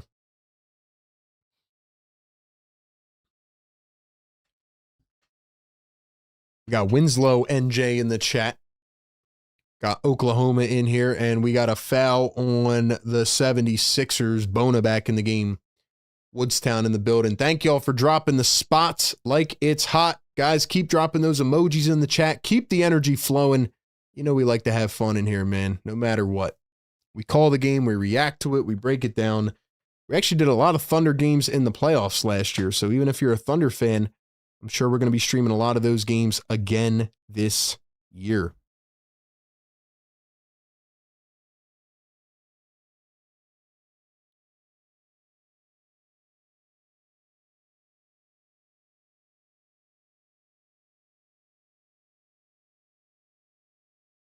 Williams going to miss the free throw. It's 46-34, 12-point game. Campaign trending Watford, Adem Bona, Dalen Terry, and Justin Edwards. Thunder bring Hartenstein back in. Watford tried to find Bona. It's stolen by Isaiah Joe. Here comes Isaiah Joe. Kicks it up to Wallace. Now Joe. Now Hartenstein. Hartenstein going to turn the corner. Drive and spin. Kicks it out to Williams. Here's Cason Wallace. Crossover. Back the other way. Wallace to the corner. Wiggins poked away by Payne. It's out of bounds. 6 seconds on the shot clock. Going to stay with OKC. And the mastery of OKC is that, like I said, they have all these draft capital assets. They have, guys on rookie contracts. So once they have to pay some of their current core, they can just go ahead and trade some of them guys and draft more studs. Thunder get an easy bucket off the inbounds. It's a 14-point game, 7:25 to go here in the second. Watford at the wing now, guarded by Jalen Williams.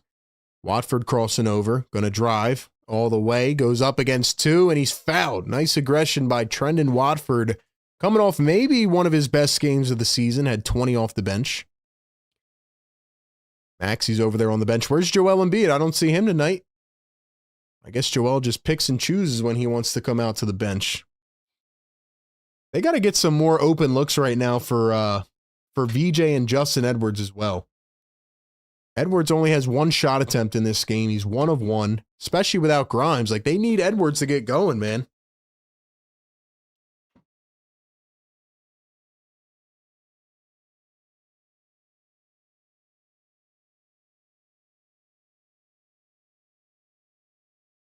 So now Campaign going to hit the bench. VJ comes back in, and Watford's going to knock down. So I believe Watford went 2 of 2. 48-36. Here's Case and Wallace. Going to find Chet Holmgren. Chet going to hand off to Wallace. Dribbling downhill. Drives, floats it up. Bona tried to swat it like a fly, and he picked up a foul, I believe. Maybe it wasn't on him. I'm not sure, but I guess it wasn't. Might have been on, let's see. Who'd they call that on? Oh, it was on VJ. VJ pushed him in the back. I didn't even see that. Busy says, I want to see more McCain. Don't worry, he'll come back in. Speaking of which, he just came back in. Look at Busy B as the crystal ball. Here's Aaron Wiggins. Drives, kicks it to Joe. Joe steps back, now finds Chet. 3 seconds, gets Bona to pump fake. Chet puts it up. Can't get it to go. Dude, the Thunder just have so many guys that can play. Like last year in the playoffs, if you remember when we were streaming those games, they were going like 11, 12 deep into their bench. They just have so many dudes that can play. Edwards, the mid-range. Can't get it to fall. They even had to trade one of their picks over to the Wizards, I think it was. Dylan Jones. They traded him, and then they started playing A.J. Mitchell this year, and he's been a stud. Here's Wiggins from the corner, and he drills it. 51-36. Thunder definitely have good developmental coaches as well, man. Like Wiggins is another example of a guy that just emerged. Halfway through the second, though, here's VJ against Jared. He's going to turn spin kick to Terry. Terry against Isaiah Joe. 5 on the shot clock. Dalen Terry out to Edwards. Edwards going to step back. Contested 3, way off the mark. McCain picks it up, and here come the Thunder. McCain going to drive against Barlow. Steps back. Made him spin. McCain all the way to the rim. He was blocked. Wallace to Chet. Chet drives and spins. Kicks to Isaiah Joe. Thinking deep 3. Pump fakes. Now drives with the left hand. Step back deep 2. Isaiah Joe can't get it to go. Barlow the rebound. Here's Dalen Terry against Isaiah Joe. Crossover, drives, blows by, kicks it out to nobody. He kicked it over to Lou Dort. Lou Dort was getting ready to sub in, and Dalen Terry thought that Lou Dort was one of his teammates, and he almost hit somebody in the stands. Holy crap. That's wild. She had to duck.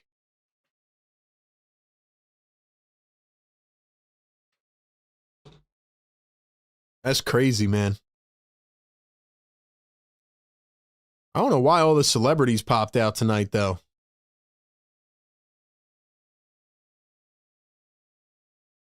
They really had all the celebrities pop out for this game tonight, which is crazy. Like, Dalen Terry almost just hit M. Night Shyamalan in the first row. Ball went sailing over his head. Here's Case and Wallace to McCain. Kicks to the corner. Wiggins, dribble, drive, baseline. Wiggins to McCain. McCain off the catch and shoot. Can't get the 3 to go. Sixers have it. They're running up the floor. 4-on-2. Barlow tapped away by Wallace. See, that's what really makes the Thunder that elite. That's the secret sauce, man. Their defense in transition is unbelievable. They're young. They're quick. They're feisty. Every guy can guard and switch. They're really good, man.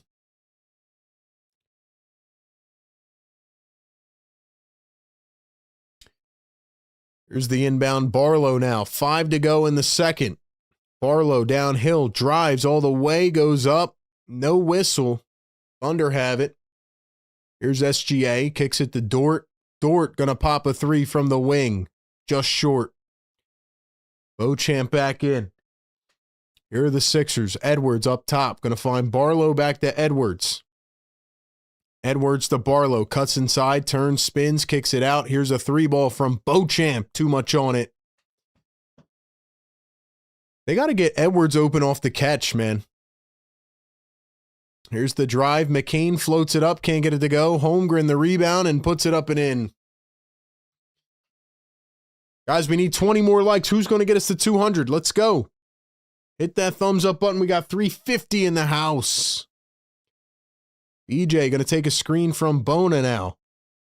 EJ guarded by Lou Dort. Pops up for 3. Hits it, but it does not count. Bona with an illegal screen on Lou Dort. So it erases a trifecta out of EJ Edgecombe. Nurse is throwing F-bombs at the referees. He might pick up a tech here.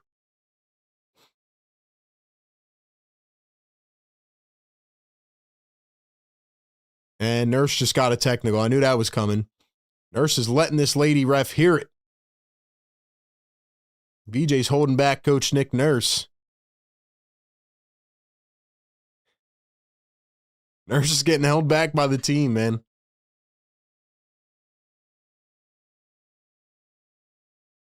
So now it's going to be SGA going to the line.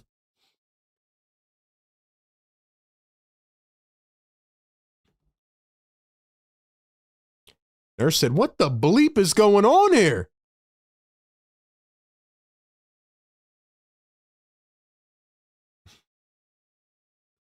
So SGA made the free throw. Now he's going to drive the lane, floats it up. Don't know how that wasn't a goaltend. Sixers have it on the other end now. Beauchamp finds Edwards, swings it to VJ. VJ guarded by Lou Dort. Here's VJ Edgecombe guarded by SGA. VJ crossover, step back. VJ for three. Left it a tad short. Here's Jared McCain coming up the floor now. McCain going to find Chet.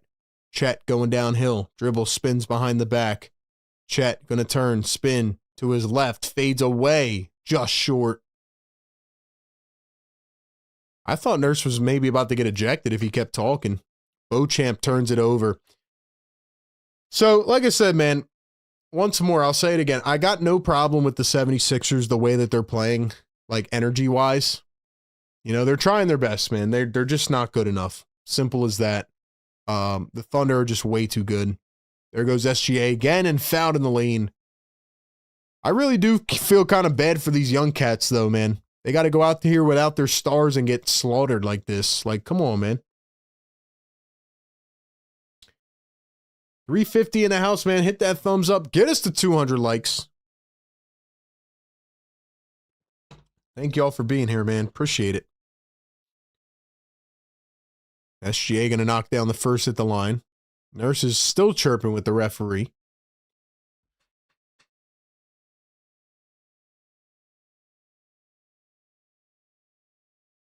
How are we feeling about this game so far, man?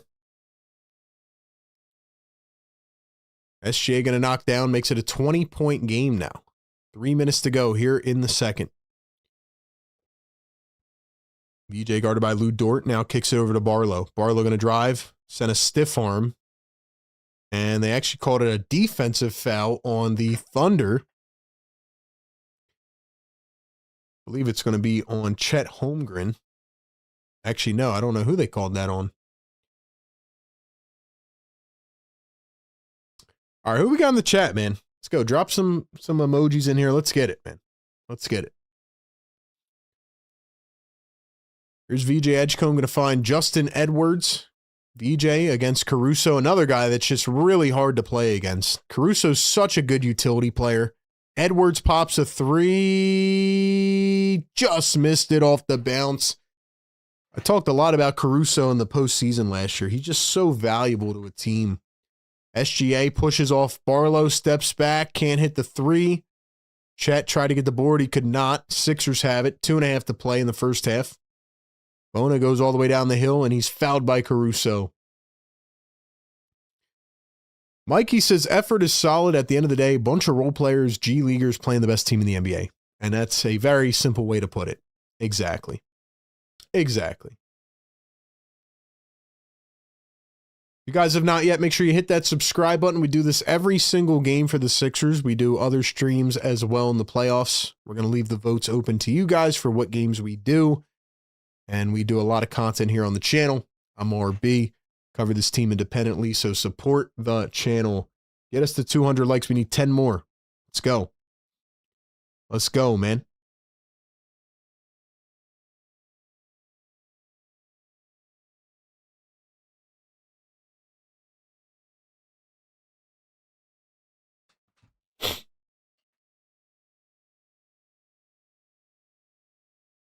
Lakers fans cried when they traded Caruso, says Estelle.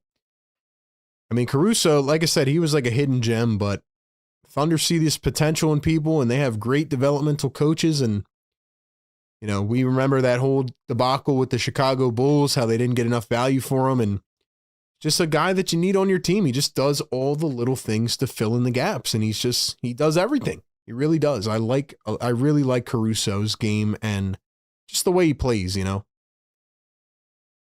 Here's Lou Dort now, Jalen Williams. Dort at the top. He's going to find SGA. SGA against VJ, kicks it out. Wide open three from Jalen Williams and hits. Once again, the Sixers continue to do this, trap the ball and leave a shooter wide open in the corner. I don't get why they're doing that. VJ steps back for two and hits. Sixers only have made 5 shots in this quarter alone. They're 5 of 15 in the second. Am I on to something, though, chat? Like, I'm starting to think the Sixers have turned their third quarters into their second quarters. Jalen Williams with another 3, and the Thunder lead it by 24. The Sixers really started playing terrible in the second quarter, man. BJ out to Beauchamp. Beauchamp drives in, turns and spins, fades away, and drills it. Nice shot.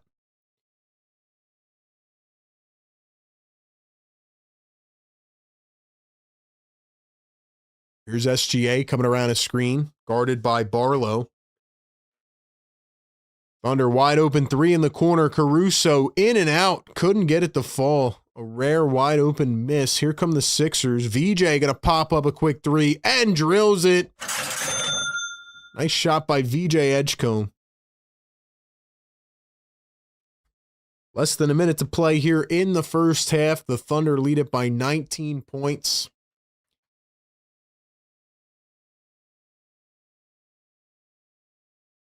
Lou Dort, Sixers leaving shooters wide open again. Here's Chet wide open for 3, just short. I guess that's the Sixers' philosophy for this game, is to just leave them wide open. BJ around a screen, pulls another 3. This time it's no good. Thunder have it. 2 seconds separating game and shot clock. See if the Thunder will get one more bucket here.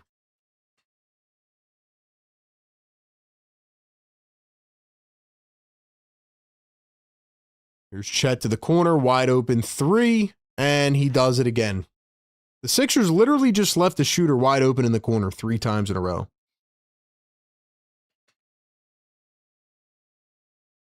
Beauchamp for 3, no good.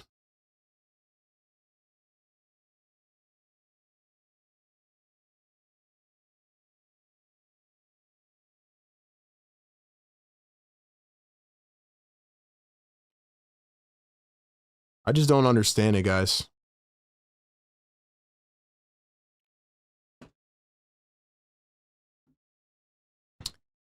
Like, I understand doing it once, right? But, like, you just let Jalen Williams hit 3 consecutive threes on the same play.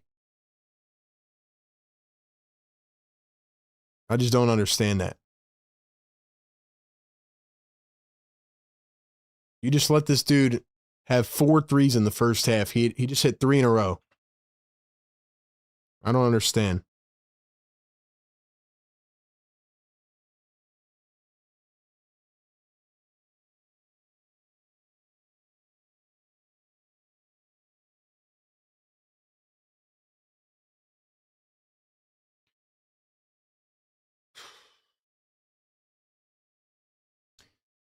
All right, y'all.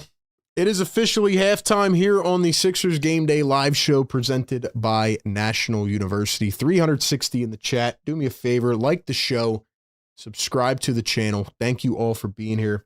Get us to 200 likes. Give me one word in the chat to describe this game.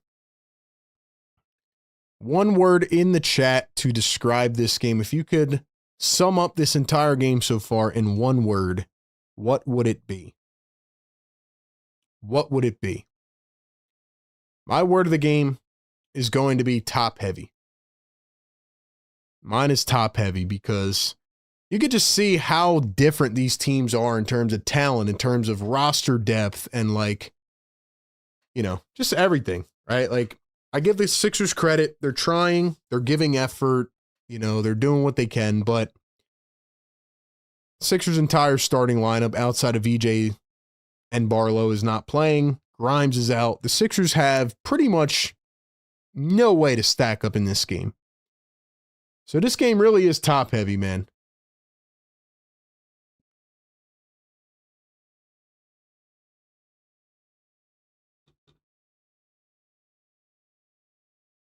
This game is top heavy. That's how I feel.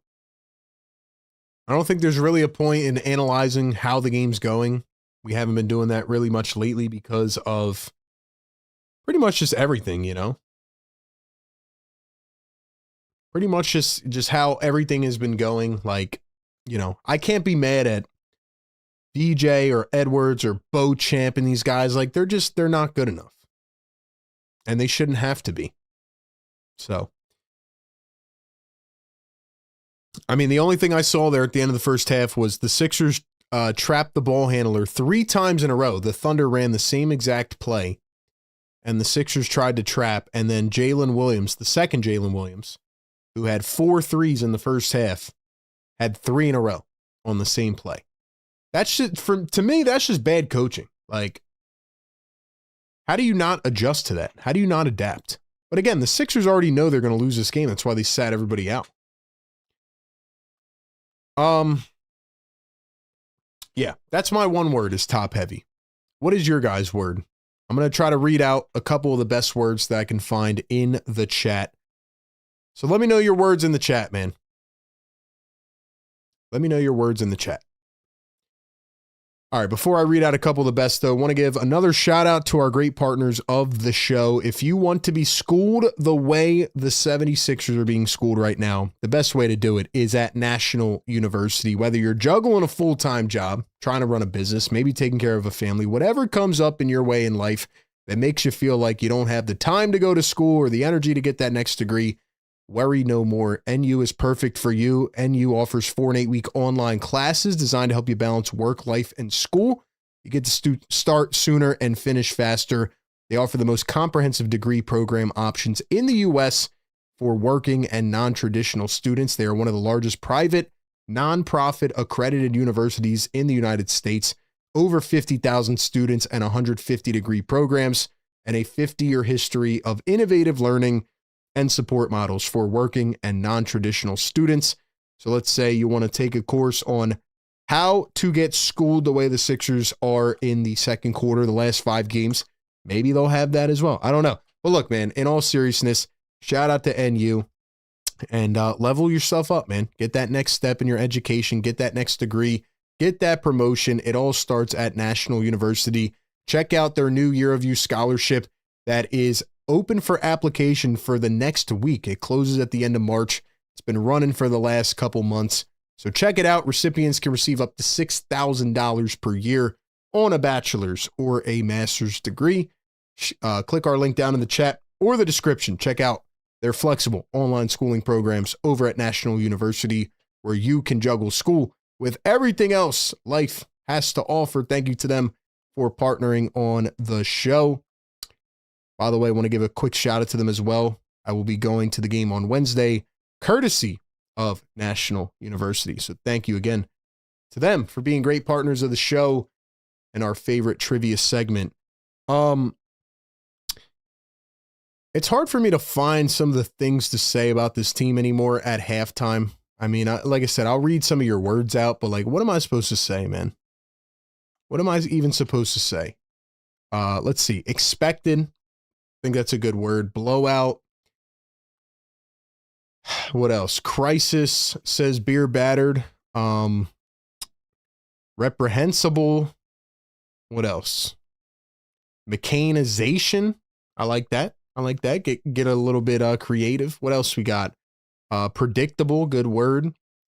What else? Incompetent. Team seller. Subpar.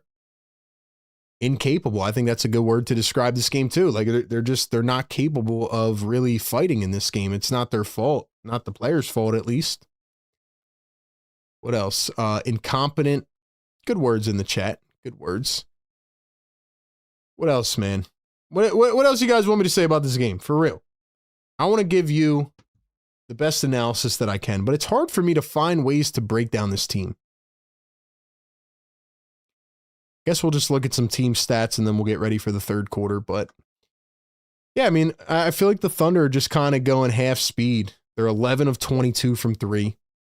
The 76ers are doing this thing now where they suck in the second quarter and then they kind of play well in the third. So maybe they're trying to reverse their own misfortunes. But with the Thunder playing as slow as it feels like, they are 11 of 22 from three, 50%. They're 53% from the field. Sixers are 35 from three and 40 from the field.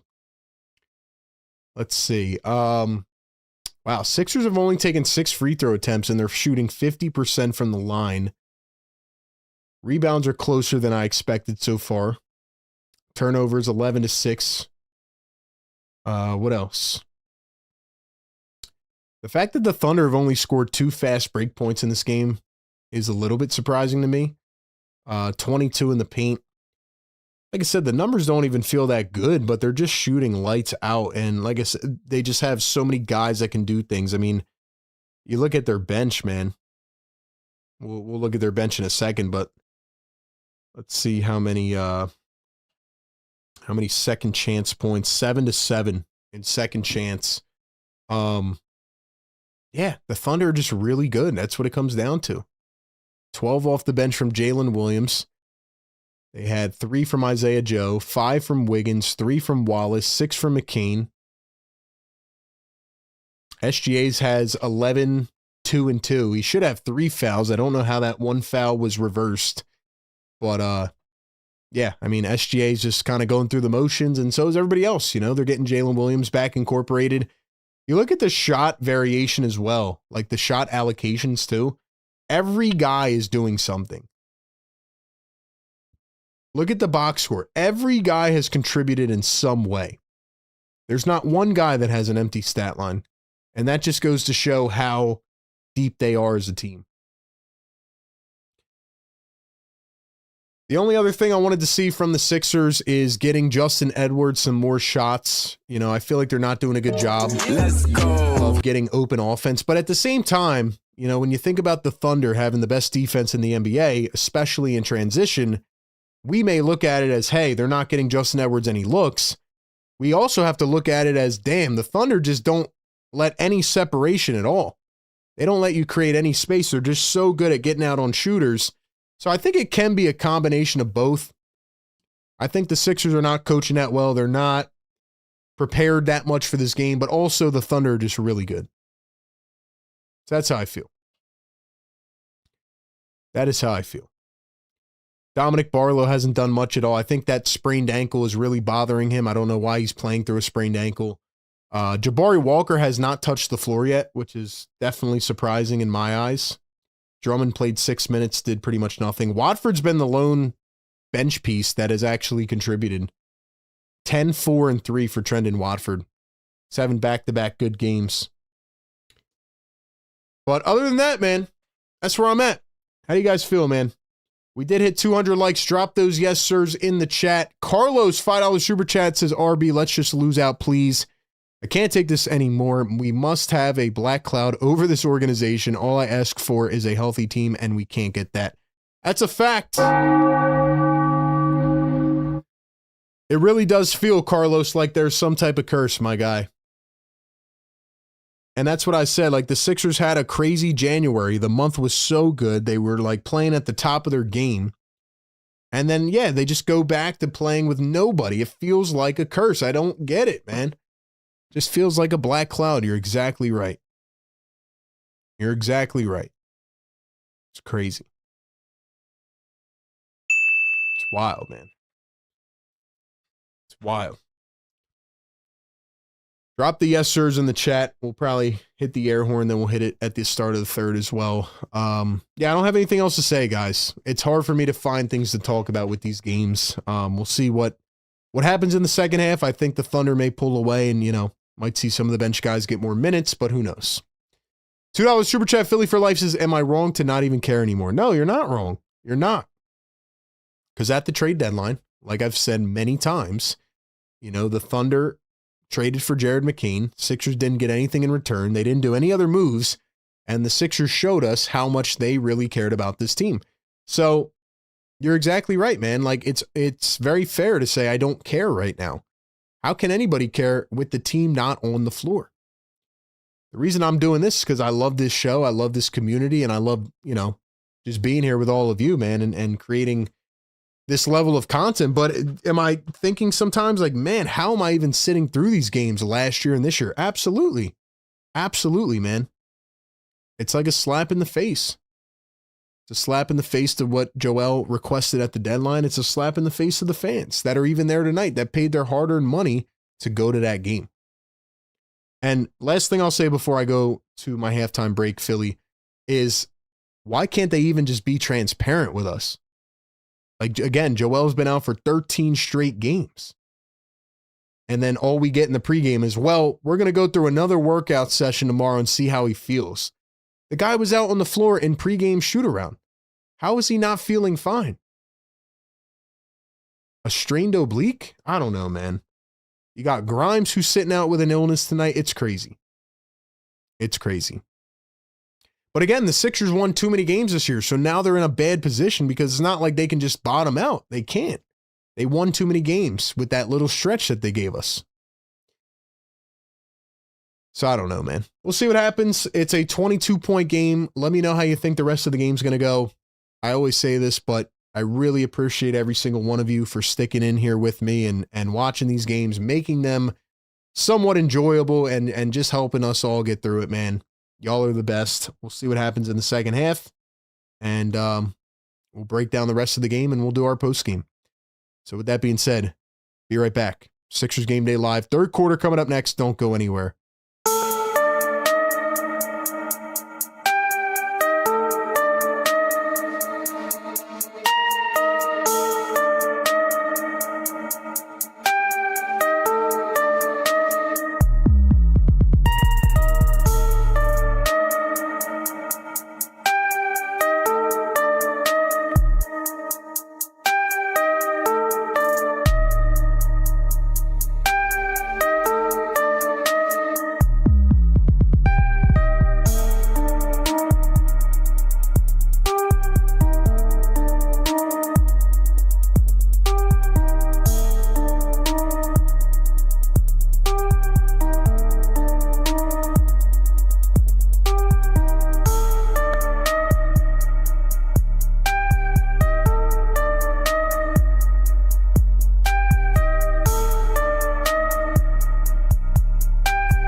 All right, we are back here on the Sixers Game Day Live show. Looks like we missed a minute here of the third.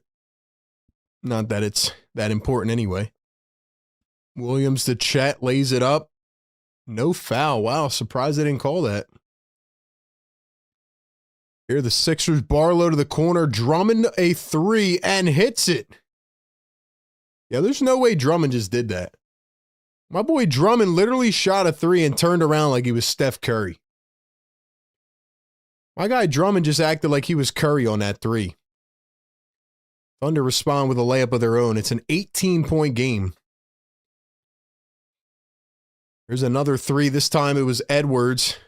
Sixers miss SGA the board. Sixers take it away in the paint. Barlow has it, and it's going to be a jump ball. Hartenstein dove on top of it.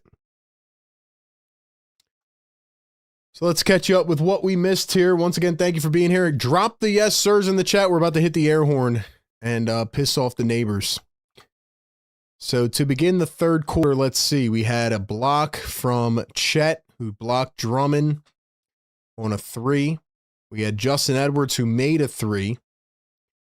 And then we had Hartenstein make a shot, and then Edwards made a shot. So we had 5 off the rip for J-Ed. BJ puts in a floater on the other end.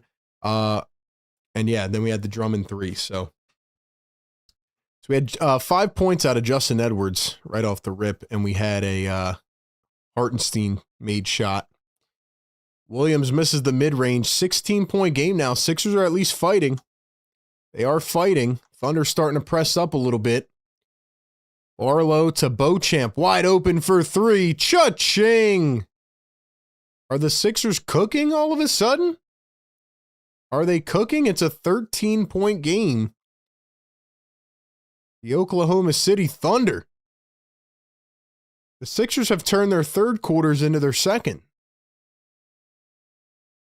That's pretty wild, man. I'm not going to lie. I'm not going to lie, man. It's pretty crazy. Let's go. $5 super chat, Philly for life. He says, huge slap in the face, RB. They lie, they manipulate, and egg us on. Just want my team to be relevant again. Took 4. Granted, getting bounced in the second yearly. Oh, I took for granted getting bounced in the second. Yeah, exactly. I hear you, man. Like I said, you got to appreciate when your team can even get to the second round. And now it's like, holy smokes, can we even do that? You know, and they had so many close opportunities. Just can't, you know, can't blow opportunities. And we know that well, man. So you're exactly right, Philly, as always. Carlos, $5 super chat. Thank you so much, man. He says, RB, just want to give you your flowers because you and Run It Back are the best when it comes to our Sixers. You suffer with us every game. Y'all are real ones for sure. Carlos, thank you, my man. I appreciate the kind words. And like I said, man, we've been here for a while, Carlos. We've been here for a while. Obviously, like I said, you know, I cover the Eagles. We've been doing some extra NBA content on the socials, which has been fun. But at my core, man, you know, I love the 76ers, and I agree with you, and I want to see this team be good. We've suffered through a lot of heartbreak. It would be nice for them to just crack through for once and just make it happen. You know what I mean? It would be really, really nice to see that happen, but I don't know, man. But I will say, Carlos, like people like you in the community, man, like you guys make it worth it. You really do. You really do. So thank you for being here, man, and shout out to y'all. Drop the yes sirs in the chat. That was a great comment, man. Let's go. Yes, sir. Yes, sir. Wake them up. Let's go. Let's go. Y'all are the best, man. Who else would I want to be waking the damn neighbors up with?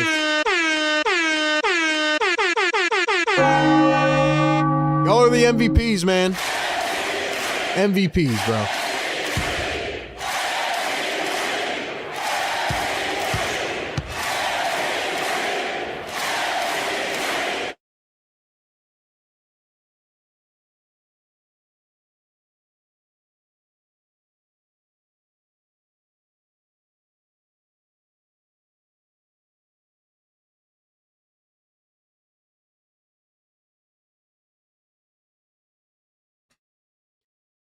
Here's a little pull-up J from OKC. They get it to go.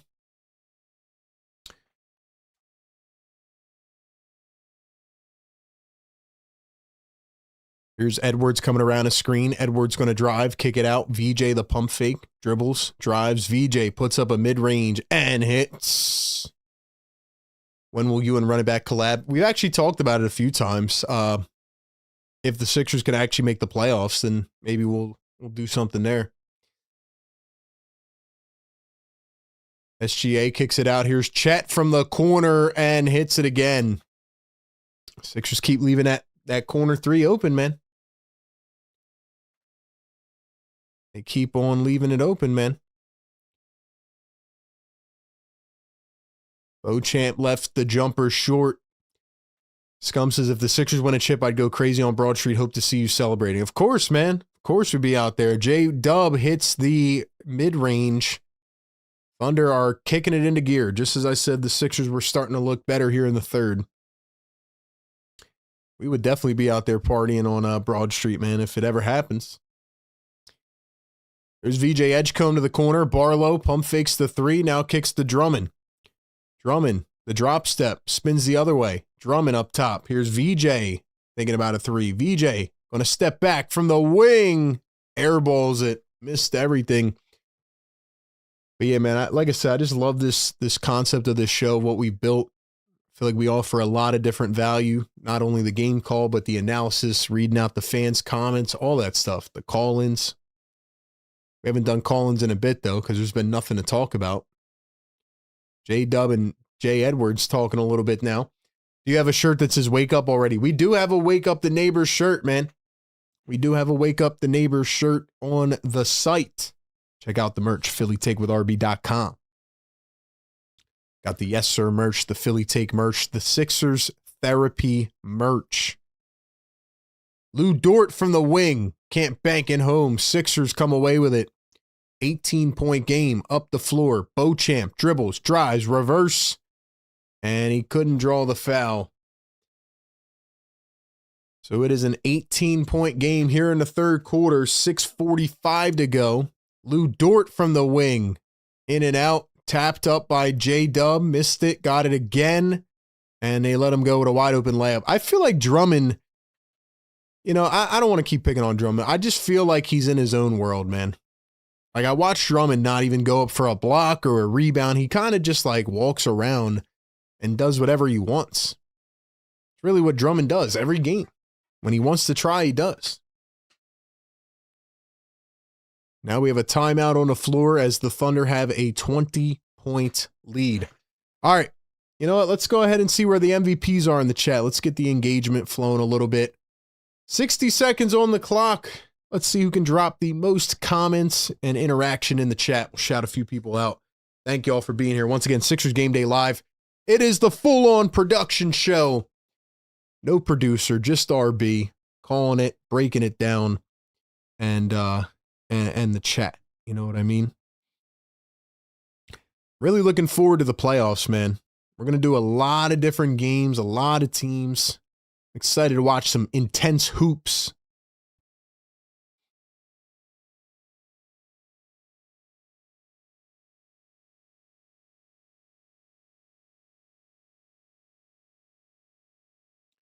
To be quite honest with y'all, man, like, I feel like the playoffs are actually going to be pretty good. I'm excited to stream a lot of the games. Just in case you guys don't know, in case you're a new viewer here too, man, like this is all year coverage, you know? Obviously, we don't have as many topics to discuss in the off season, but like we do free agency, you know, draft, summer league. Sometimes we go out there to Vegas for summer league. So we do talk about everything in the off season. And like I said, I always have a lot more in the pipeline. We got some good things on the way that I can't tell you about just yet, but content never stops, bro. This is like, we're all in, man. We're trying to go to the moon, you know? I want to bring this community to the moon. All right, let's go give some shout outs. I just saw this comment. Am I the only one in this chat that believes we're winning? You might be the only person on the planet that believes we're winning this game. But shout out to you, man. All right, let's see who's dropping some comments in here. John Monroe. John, what's up, bro? Good to see you in here, John. Fire Take VIP. If you guys want to become a member, get those cool loyalty badges, click the link pinned in the chat. Who else is a member in here? Philly for life, Fire Take, GOAT. My guy Philly, man. Yo, real stuff. I want to give Philly a big shout out. He's been here for so long, man. I think he was here like since the first year I was doing this. Shout out to him, man.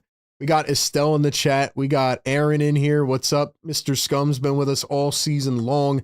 Busy B is an MVP. Plus, we got BLSG in the chat. Been here for a long time. Appreciate y'all, man. Carolina says we're a G League team. I mean, right now we are. There's no denying that. 100%. 100%. Beauchamp, a 3 out of the timeout, and it is blocked. Shouts to all the MVPs, man. Thank you guys for being here again.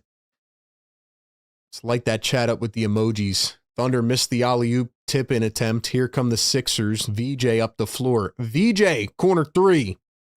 Just short. Hartenstein just got did he get elbowed or smacked in the face by Dale and Terry? I think he got smacked in the face on accident.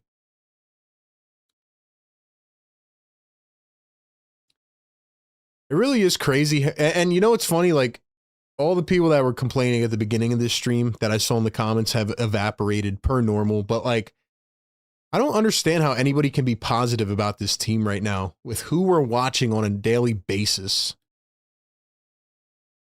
Like, I'm just thinking of myself as the fan in me. Like, when the team's not good, I just can't be happy about it, you know? I don't know how people can. EJ drives downhill, floats it up, and lays it in with the float. EJ's playing pretty well. He does have 20 shot attempts, but he's got 19, and he's finding a little bit of a rhythm here. SGA from the wing, and answers right back. He's just too good. He's just too freaking good, man. That is going down as the worst trade in NBA history. I'm sorry. SGA and 7 first-round picks for Paul George. That is the worst trade, and it's not even close. Here's the kick out to Dale and Terry for 3. Terry's going to respond to SGA with a 3 of his own.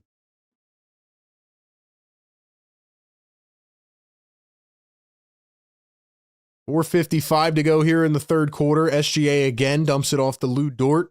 Dort up to Wallace.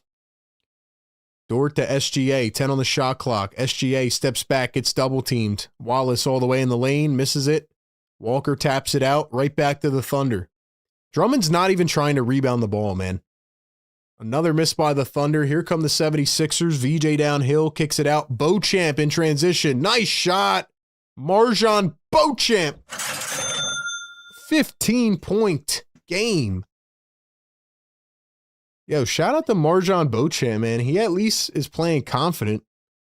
I give him some credit.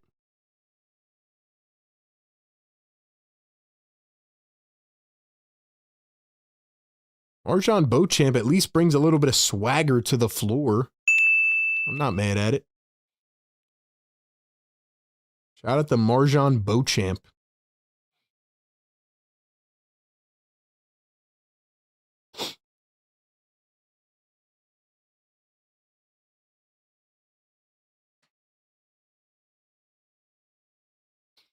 I just saw this tweet here, from Shams. NBA has informed teams that the league is projecting a $165 million salary cap for next year, $1 million lower than previous year, than the previous outlooks due to a reduction in local media revenue.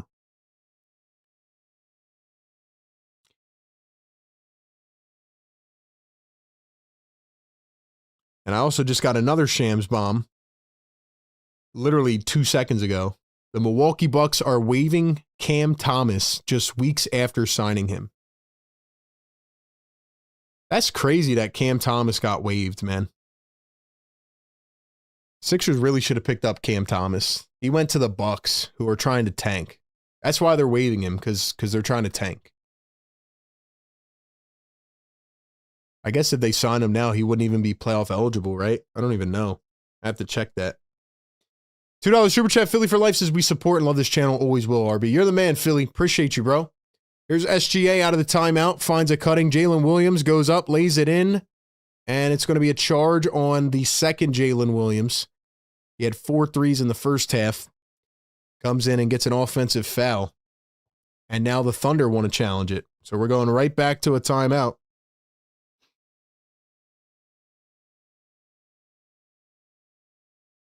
This is going to be the second challenge for the OKC Thunder.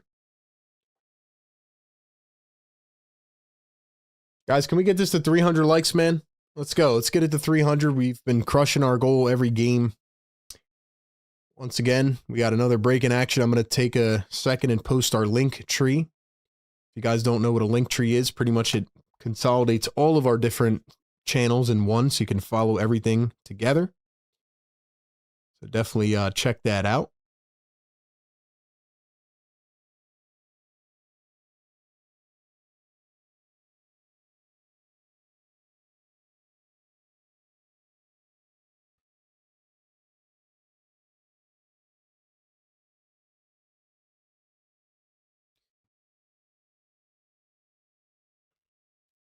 Rob Lou in the chat says, I am positive about the team. I am negative about the front office and ownership.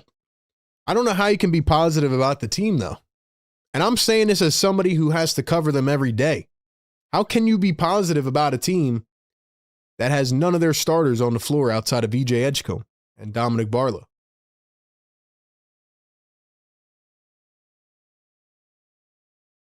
I'm hoping that on Wednesday night when I get to the arena, they're like, yeah, Joel Embiid is going to play, Paul George is going to play, and we can finally see them back together because, like I said, it's just hard watching this team right now.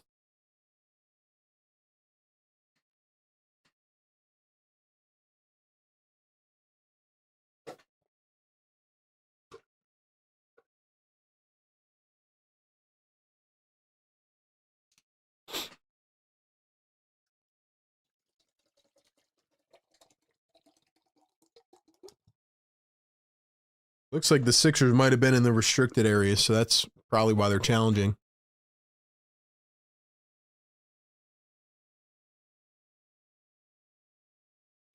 All right, so the challenge will be successful. OKC is going to win their second challenge of the game. So they will not lose their timeout. 15-point game, and the ball goes back to OKC. 2 of 2 are the Thunder on the night. Sixers are 0 of 1.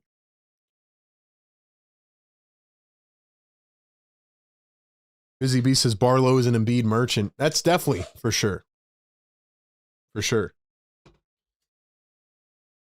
I wouldn't expect anything else from Dominic Barlow than to be an Embiid merchant. I don't expect any of these guys to really go crazy without Embiid.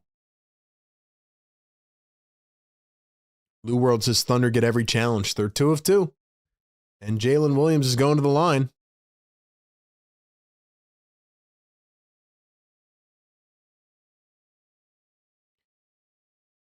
So Jay Will going to knock down the free throws.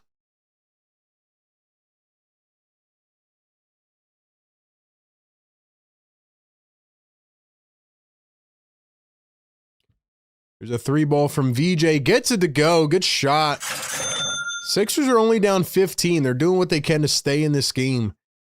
They're trying to spoil a 40-point blowout by OKC. Jared McCain is back in with Caruso now as well. SGA weaves his way to the rim.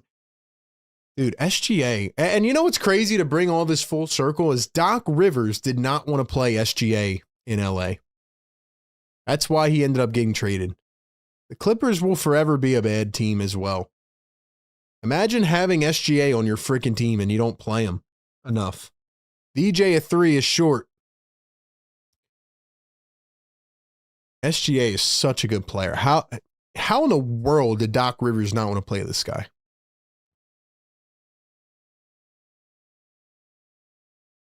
Now we got an offensive foul on Jay Will, so now it's going back the other way. A lot of crazy fouls. But again, Doc Rivers did the same thing here in Philadelphia. My guy B-Ball Paul, you know, he literally had a great game at the end of the year. And Doc Rivers came out and said, we're not going on a Paul Reed victory tour. Like, who does that, man? Doc Rivers does not like young players. He didn't even play SGA. VJ down to Terry, kicks it out to Jabari Walker, over to the corner, nice relocate, VJ for three, cha-ching! And he's flexing on his boy Jared McCain. VJ's playing pretty damn well tonight, man. 12 in the third quarter, keeping the Sixers in it. SGA working against Dale and Terry. He drives the lane and another bucket. He's just unstoppable, man. He is unstoppable. VJ again kicks it up to Dale and Terry, crossovers and drives, kicks it out. Jabari Walker for three, off the mark. SGA saves it. Thunder pick it up. Here they come. 2:15 to go in the third. Caruso downhill floats it up. And he is fouled. John Monroe says Doc has something against playing the young stars. That is true. We got so lucky Doc didn't get Maxey traded and instead had no choice but to let him go off. Remember when Doc played Maxey in that game 6 and then barely played him in game 7 against the Hawks? Crazy. Crazy. So Caruso at the line. First one is good. BJ 5 of 13 from 3 tonight.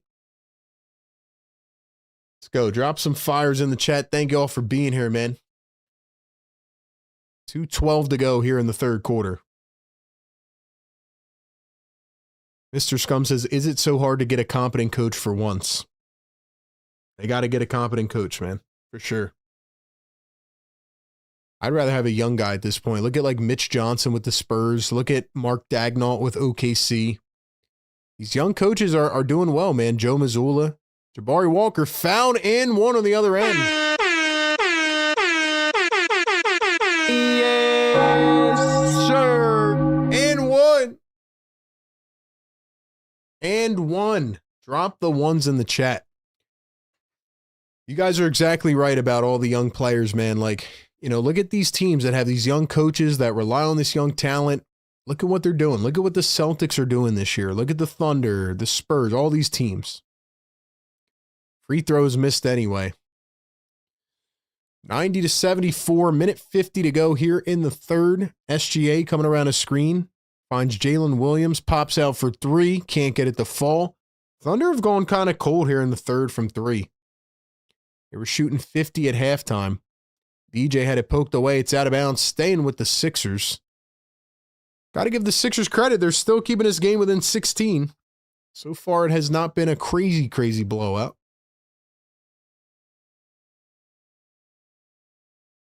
Mona dumps it back to Cameron Payne for three, and it's money.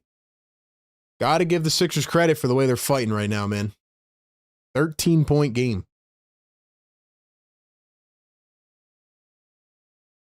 Here's SGA against VJ. Drives again. Now Wallace. Wallace into the paint against Jabari Walker. High off the window and gets it to drop. What a bucket by Cason Wallace, man. So now it is a 15-point game with a minute 6 to go. Cameron Payne sidestep three, a little bit short. Sixers trying to get back on defense. Here come the Thunder. Caruso up the floor. Drives. Kicks it out to Williams. Williams jabs. Williams going to find Jared McCain.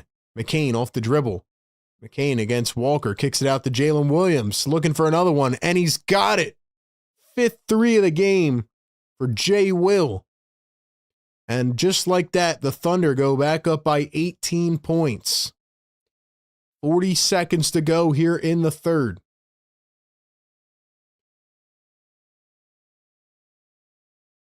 Here's the drive. Walker goes up on the second attempt, gets it to fall. 95-79. Here's SGA. Dribbling, driving downhill, lays it up and in. Yeah, they're just not going to be able to stop SGA, man. I feel like the Thunder are trying to get SGA out to rest for the fourth, but we'll see if he even ends up playing at all. Here's Cameron Payne over to VJ Edgecombe. Edgecombe guarded by Jared McCain. Edgecombe going to find Cam Payne now. They leave him wide open now to the corner. Terry going to pop a three. It's off the mark. 2 seconds to go. Jay Will half-court heave, and he just missed it. So that will take us to the end of the third quarter. It is 97-79. Thunder lead it by 18 points. Do you guys think the Sixers have any chance of winning this game? Do they have any chance of getting it done? That is my question. Let me know your thoughts in the chat before we get into this fourth quarter. One more shout out to our great partners of the show. Give them some love over at National University. Did you know, ladies and gentlemen, that over 70% of college students today are working while in school? People do not press pause on life to learn. They do it at the same time. National University gets that more than anybody. So that's why you don't have to choose between school and life. NU offers the most comprehensive degree and program options in the U.S.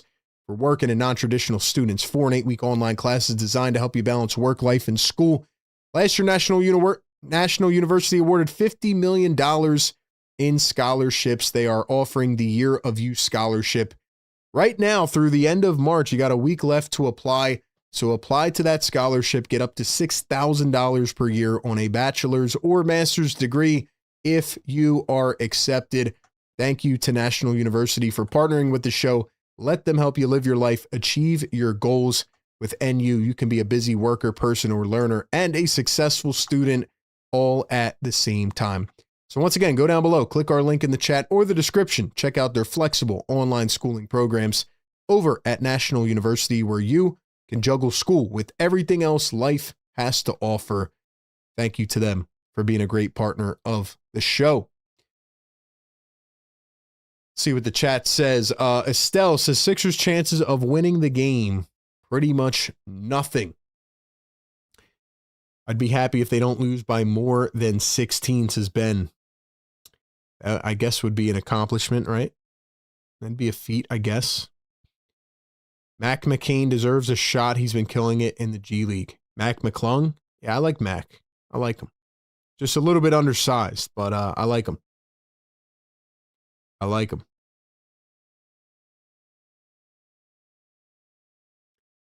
You know, I just realized that the referee in this game tonight is the one that threw out, or the one that got in the argument with Joel Embiid last year. Remember that? I just realized this is the same referee, so pretty interesting. Cam Thomas must be a cancer if he got waived. Now, the reason he got waived is because the Bucks are in full tank mode, and they don't want to win any more games. Sixers steal it away here to begin the fourth quarter. 97-79. It's Cameron Payne, VJ Edgecombe, Trendon Watford, Dalen Terry, and Adem Bona. Payne kicks it out. The VJ steps into a three. Nice shot, man. He's got 6 threes on the night. VJ Edgecombe's playing pretty well tonight.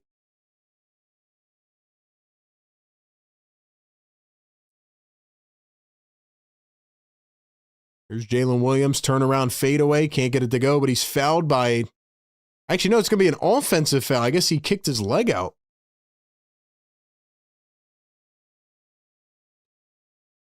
So it's going to be on Jalen Williams. J-Dub is going to pick up the offensive foul. Somehow it's still a 15-point game. Never say never, I guess.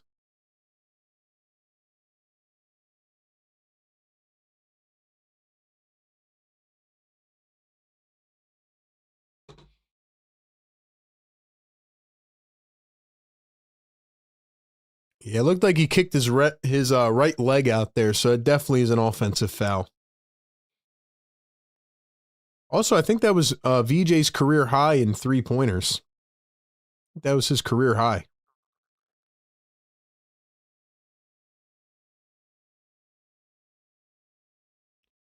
Here's Cameron Payne at the top against McCain. Kicks it to Watford. Now VJ, 3 on the shot clock. VJ crossover step back. Has to let it fly, and he lost the ball and ended up getting a shot clock violation.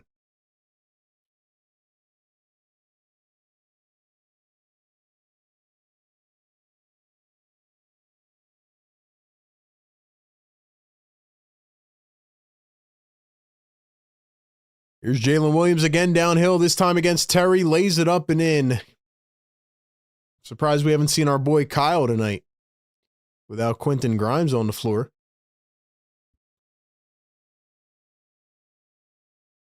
Terry puts it up, misses the layup, trying to fight for it back. Bona somehow comes out of the scuffle with it, and he misses a layup. So here come the Thunder down the other end. Jalen Williams up top. He's going to find Jared McCain. McCain against Terry. He's going to drive in. McCain to Hartenstein. Here comes the dribble handoff. McCain thinking three. Now a sidestep. And he misses the three, but it's a foul on Isaiah Hartenstein. Hartenstein is yelling at the ref. Did not like that call at all.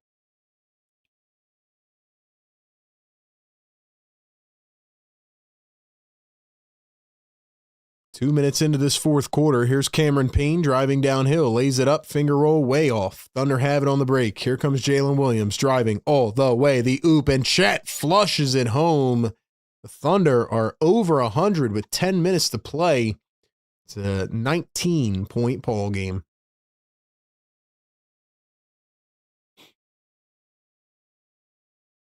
VJ Edgecombe going to find Trenton Watford. Now Cameron Payne. Payne kicks it out to Watford. The pump fake, the crossover, the drive. Watford turning in the lane, spinning.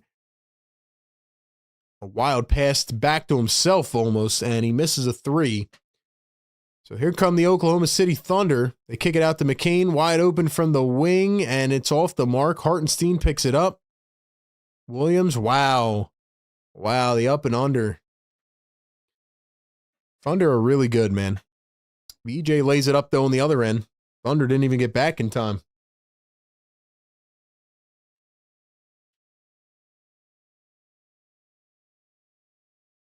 Jalen Williams, crossover. Nice steal by the Sixers. Watford up the floor. Dale and Terry off the nice defense. VJ drives again. They let him lay it right up and in. And all of a sudden, it's 103-86. You can't say the Sixers are not fighting in this game. These young guys are playing hard. You got to give them credit. Hartenstein turns it over. I feel like the Thunder are just doing whatever the heck they want. They look like they're just lollygagging. VJ another three and got it. Big shot, man. He's on fire! Drop the 3Js in the chat, man. He's on fire! I want to see VJ emojis. I want to see 3J in the chat. This dude is single-handedly keeping the Sixers in the game. VJ is up to 35 freaking points, man. VJ is unbelievable, bro.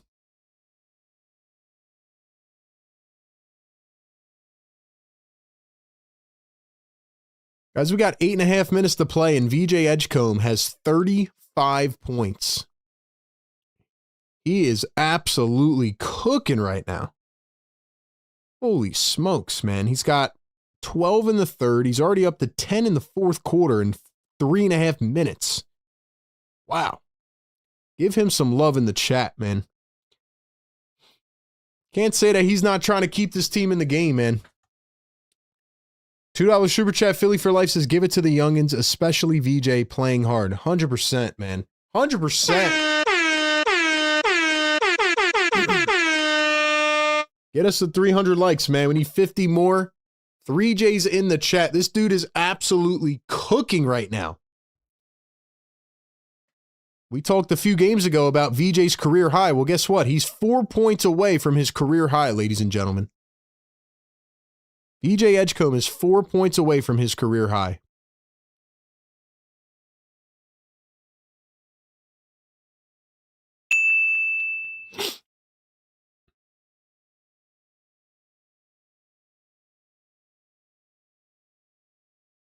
My guy VJ just set his career high, man. He's getting close to doing it again. He might have his first 40-point game. Remember, we were mad after that Kings game because he didn't get 40, but he's got a chance to do it here, man, for sure. He's got a real chance to do it.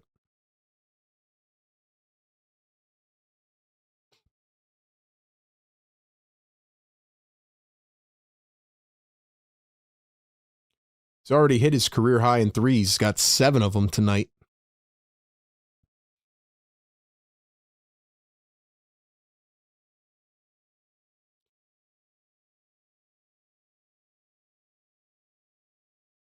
$2 Super Chat Philly for Life says, yeah, he's the future. He can defend, yam it down, and pass. 100%. And I just want you guys to realize what VJ's doing right now. So next year, let's say he has an injury or he, doesn't play well for a stretch. Don't be like, oh, VJ's got to go. It's just no big deal. Like, this is a lot of what a certain player did for the Sixers last year before their injury. But VJ has signs of star, man. This dude, he's got the work ethic. He's got the skills. He just keeps getting better throughout the year. He's had a couple different like ups and down points of the season, but he looks really good, man. Got to remember the guy's 19, 20 years old. So VJ's a stud. 20 years old. There goes Jalen Williams with an easy lay-in, 105.89. It's got to be the VJ show. I'm assuming they might start doubling him. Cameron Payne drives the lane, floats it up, and misses it.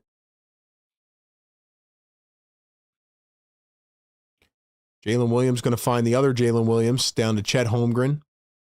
Chet Holmgren trying to post up against VJ. Kicks it out. Here's Jalen Williams, number 1.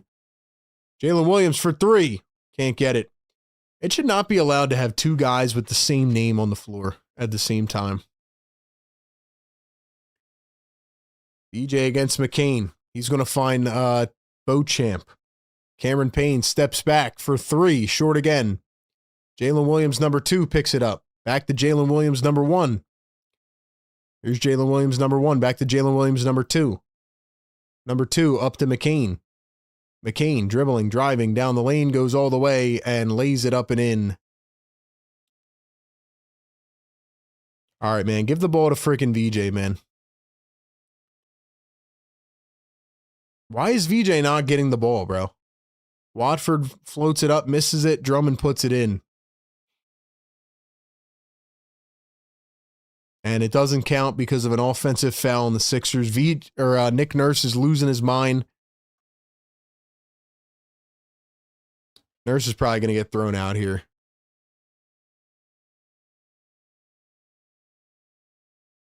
How's that they called that offensive interference is crazy. McCain a 3 and it's money.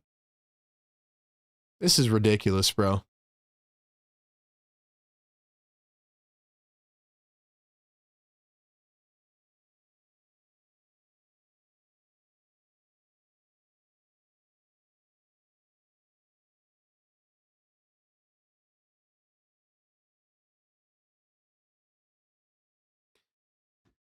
Well, it is official, ladies and gentlemen. I think I may have just seen the worst call in NBA history. 400 people in the chat. Like the show, subscribe to the channel. The Sixers were actually keeping it pretty close. It was a 13-point game. And then the referees just called maybe the worst call I've ever seen. They called an offensive interference on a putback dunk from Andre Drummond. And it wasn't even close. And the Sixers could not challenge because they had already used their challenge. So nobody stops the game or anything. And McCain hits a 3 on the other end.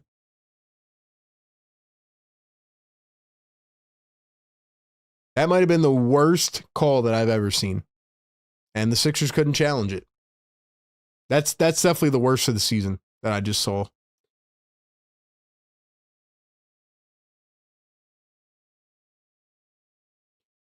Like I said, it's that same crew with that girl who was arguing with Joel last year and threw him out of the game.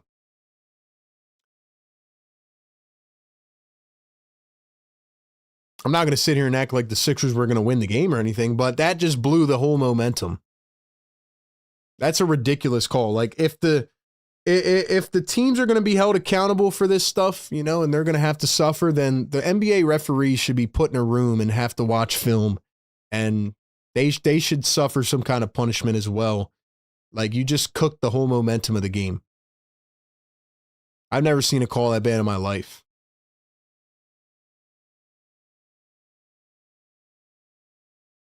Crazy, bro. The game where Drummond got ejected and reinstated. Yo, I forgot about that. That's another thing that happened in that game. Not only did Joel get in a fight with the girl who's reffing this game, but Drummond got kicked out and then brought back in. Because they challenged it, and then he came back. Oh my gosh, man. What a wild season last year was. But you know what really pisses me off, guys, is the Sixers come out of the timeout. VJ's got 10 in the fourth quarter. VJ's got 10 in the fourth quarter, right? And they don't go back to VJ. Why?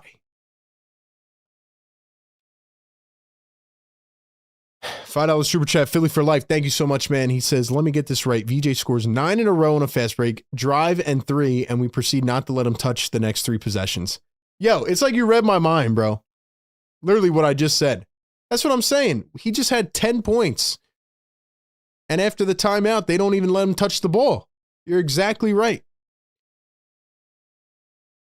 Here's the replay. How is that an offensive interference? That is BS. Nurse should have got thrown out on that one. I agree. VJ misses the mid-range. It's just, again, part of it is the refs, but part of it is like, how do you not give the ball right back to VJ? McCain's laughing against Wofford. I mean, bro, come on, bro.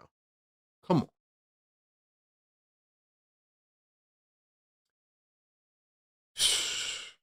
Six and a half to play now. It is a 21-point game after the debacle there. VJ kicks it out, throws it away. Luckily, Payne gets the ricochet, floats it up, and gets it to go. 110-91, 6:18 to play here in the fourth. Jared McCain guarded by Marjon Beauchamp. Here's Isaiah Joe. Now Jalen Williams, number 2. Isaiah Joe off a screen for 3. No good. Sixers get it back. Halfway through the fourth. Watford, crossover, drive, Beauchamp up to VJ, over to Campaign. Payne gonna pop a 3. It's off the back iron. Sixers get the rebound. Drummond a 3, and it's money.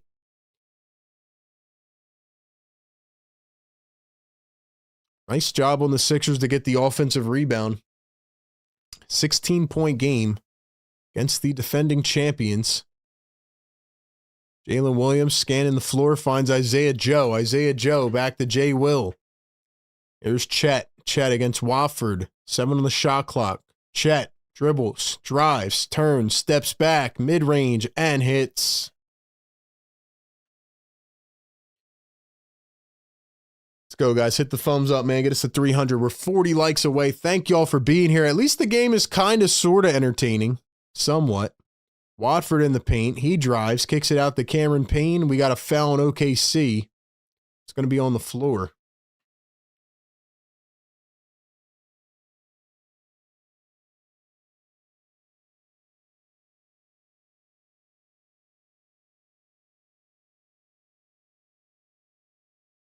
Here's Cameron Payne against Isaiah Joe. Finds Beauchamp. Steps back. Now Watford. Now Payne. 6 on the shot clock. Payne. Dribble drives against the screen. McCain closes out on the triple. And nice defense. Thunder up the floor. Chet throws it away. Thunder are making a lot of stupid mistakes tonight. Almost like they're just playing off the leash, bro. They're just doing whatever they want to do. They don't even look like they're really trying. Here's Watford. Drives in the paint. Turns against Chet. Goes up and lays it in. Let's go. 16-point game. 4:25 to go. SGA still resting on the bench. Here's Jay Will against Drummond. Kicks to the corner. Isaiah Joe almost lost it. Pushed out of bounds. Going to be a foul on Cameron Payne.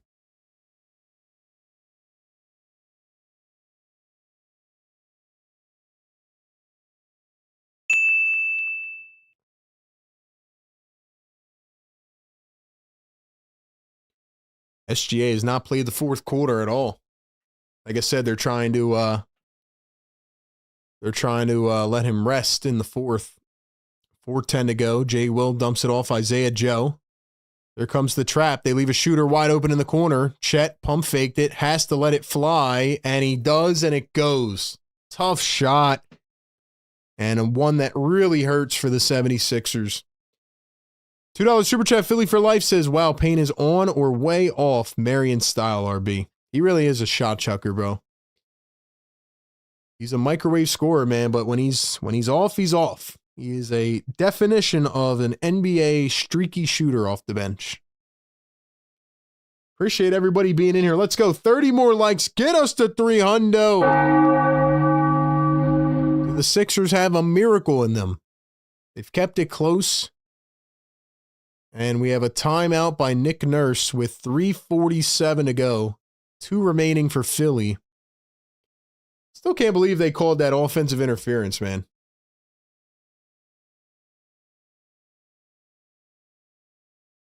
If you guys are new to the channel, make sure you hit that subscribe button. We do this every single game. You can listen to the live game call. You can get the analysis as it's happening, the live stats. We do pregame, live game, and postgame shows all combined into this one live stream. So thank you for being here. Thank you to everybody that makes this possible. Vincent, what's up, says VJ, 0 foul shots is crazy. I didn't even realize he had no fouls or no free throws tonight. It's pretty interesting. Rob says Nick should get ejected. He should have gotten ejected. I would not have been mad at that at all because that was a ridiculous call, for being honest.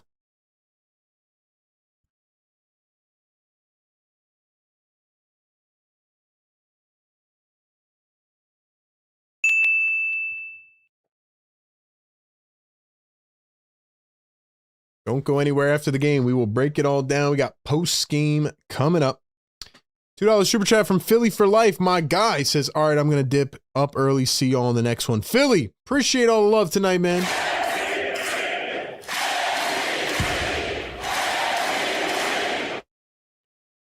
Thank you so much, man. Appreciate you, Philly. Have a good night, brother.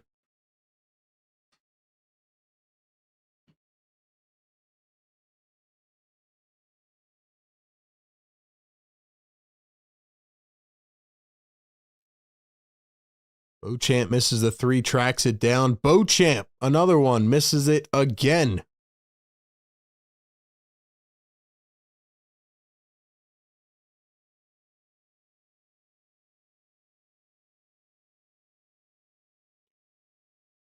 Here's Jared McCain off a movement 3, puts it up, left it short. Sixers get the board. Watford downhill, drives all the way, scoops it up and in. Got to give the Sixers credit for fighting, man. They are really fighting in this game. I got no complaints for the team whatsoever. Here's Jay Will to Isaiah Joe. Isaiah Joe, a deep 3. It's off the mark. Does anybody else feel like the Thunder are just like shot chucking all night? I feel like they're not even really trying. Walker, a 3, can't get it to go. Riaz says, I feel the effort was there tonight. That's what I wanted to see.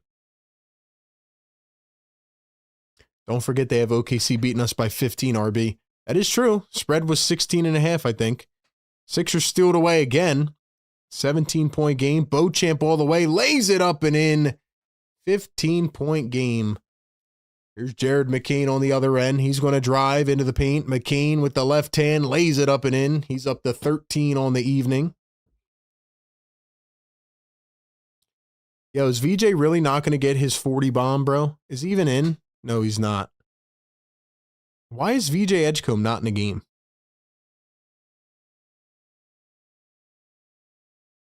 Oh, they put Tyrese Martin in the game. Game's over, bro. Joe for 3 and he hits it. I can't believe VJ's not going to get his career high. He had 10 points in the first 3 minutes of the fourth quarter. And he only ended up playing, I think, 4 or 5 more minutes.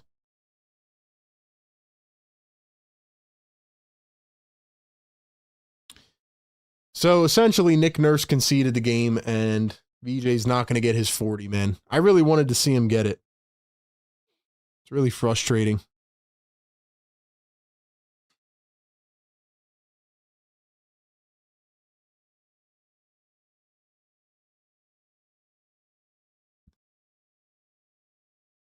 How many minutes did VJ play? He played 39. 4 dimes, 6 boards. Watford kicks it off to Walker. Beauchamp for 3, in and out. VJ only had 1 turnover, which is pretty good. Thunder again. Thunder just brought in their all their backups. They brought in Kenrick Williams, the longest tenured Thunder, I believe. Wiggins is in. And they brought in that one guy, I forget his name. Let me not disrespect him real quick. Who did they bring in? They brought in Brandon Carlson and Brooks Barnheiser. Brandon Carlson, a undrafted rookie, second year in the NBA. And Brooks Barnheiser was their second round pick this year out of Northwestern. Like I said, they just have too many roster spots. These guys don't have enough room to play, man. Simple as that.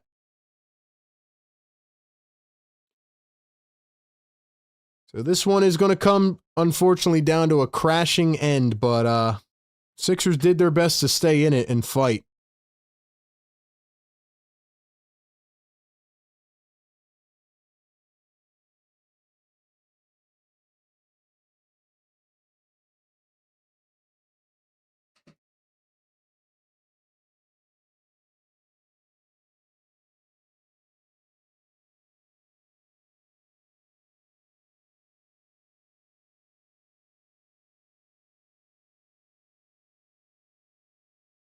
Sixers pick it up.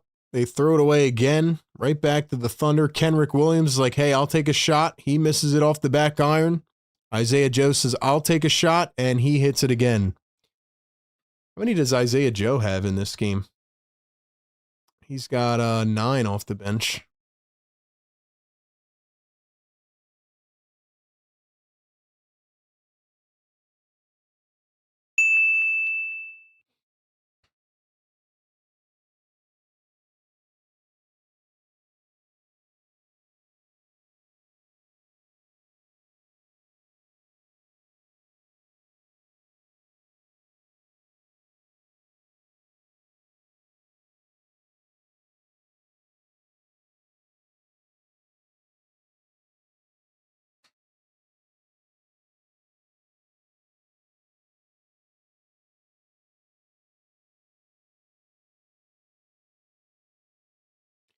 First Sixers rookie in franchise history with 35 points and 7 3-pointers for VJ Edgecombe.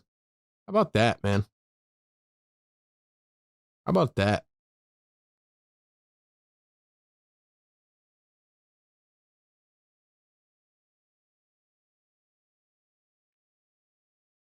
Jared McCain being embraced by his teammates. Maxey's having some jokes with McCain. McCain talking to Bona. You could tell there's real friendships here, man.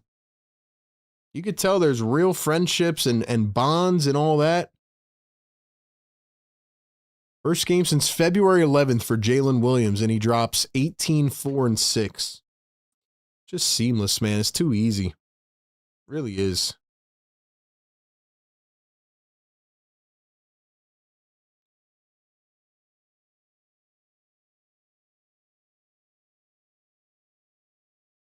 Well, at least Paul George is coming back next game, guys. So that's something to look forward to. At least that's something to look forward to, I guess.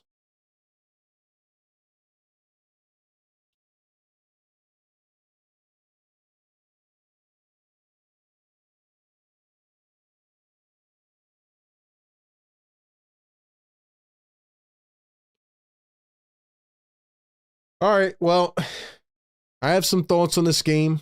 Didn't go exactly how I expected it to, but, you know, we'll break it down. We'll talk about it.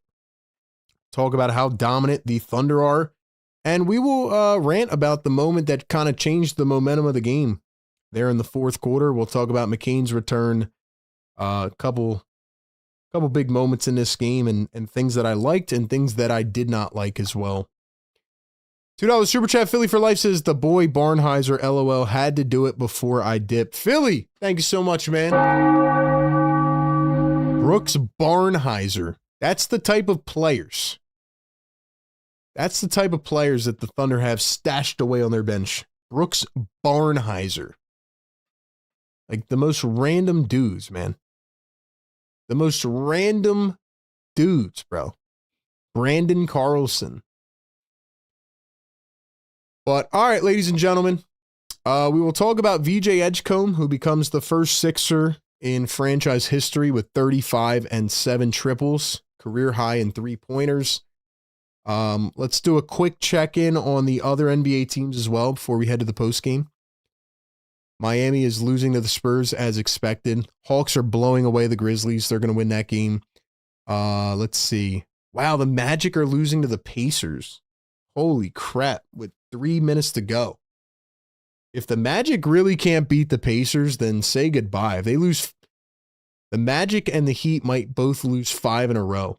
That would be huge for the Sixers. Raptors are playing the Jazz right now as well. Bulls are beating the Rockets by 17, by 17 at half. Sixers play the Bulls on Wednesday. Not going to be an easy blowover game. But as always, man, it depends who's on the floor. It depends who is on the floor.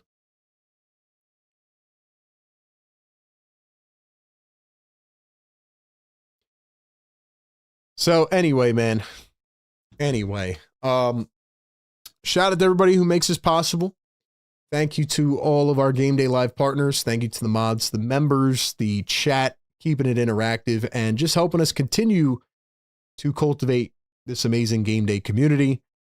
We will be back in just a few minutes. We'll set everything up. We'll get ready. And then we will go on over to the post-game show. It's what we do right here every single game, pre-game, live game, and post-game. We will break it all down. We will get some of your reactions in the chat. We'll talk about this game and offer up what we have analysis-wise. Are you happy with tonight's effort? Do you think Joel Embiid will return on Wednesday? These are questions that we are going to answer on the post-game show. So, ladies and gentlemen, once again, Sixers Game Day Live, presented by National University. Post-game coming up next. Don't go anywhere. We'll be back.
All right. Welcome into the 76ers postgame live show right here on Philly Take with RB. The 76ers go down, not in the fashion I would say that most of us expected. We thought this was going to be, a 40, 50 point blowout. We thought that, everybody would be resting by the time the fourth quarter came around. Granted, SGA did not play in the fourth. He only played 29 minutes tonight, which has kind of been on par for the season because that's really how dominant and how historic this Thunder core is. So we'll talk about really what happened in this game. We'll touch on the McCain stuff. We'll touch on, the Sixers not having their guys out there, who did not play tonight, and why I think it was kind of crazy for some players not to play tonight.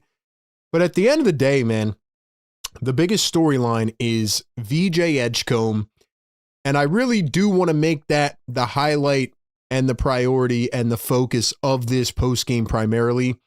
We have been doing these condensed postgames, and again, this is probably going to be a little more condensed as well, just until we get the actual players back, right? But there are some things to talk about tonight, and in my opinion, with the accolades that VJ is stacking up right now, with the way he's playing, not only is it keeping this team kind of sort of relevant and keeping them afloat, but it just continues to go and show how the Sixers really have a gem on their hands.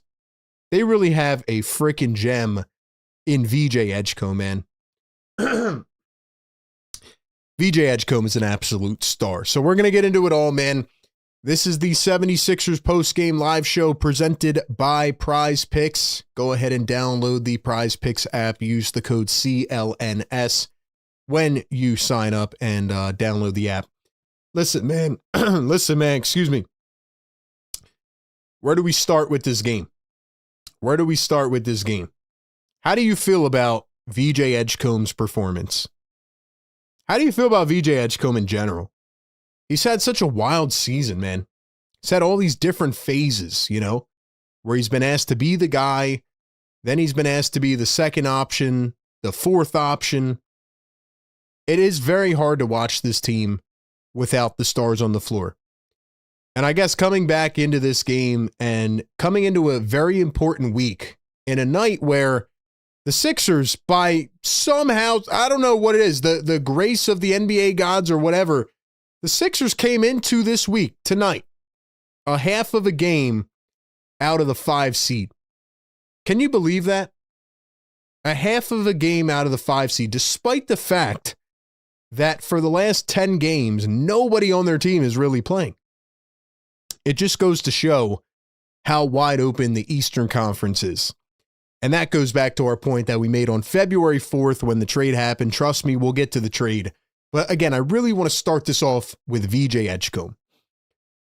You come into this game tonight, and we knew the Thunder were going to win. Credit to the 76ers young players for fighting.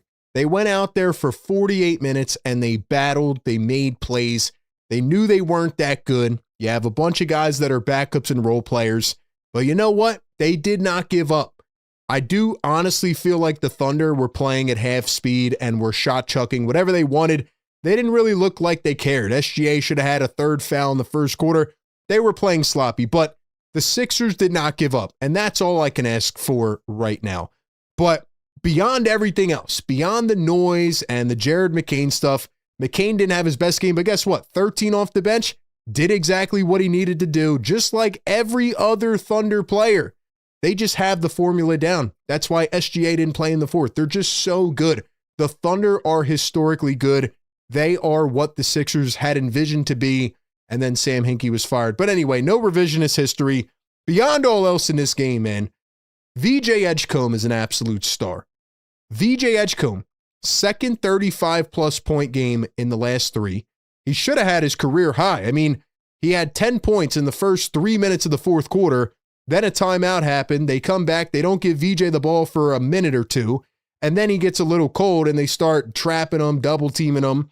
And then he got taken out a few minutes later.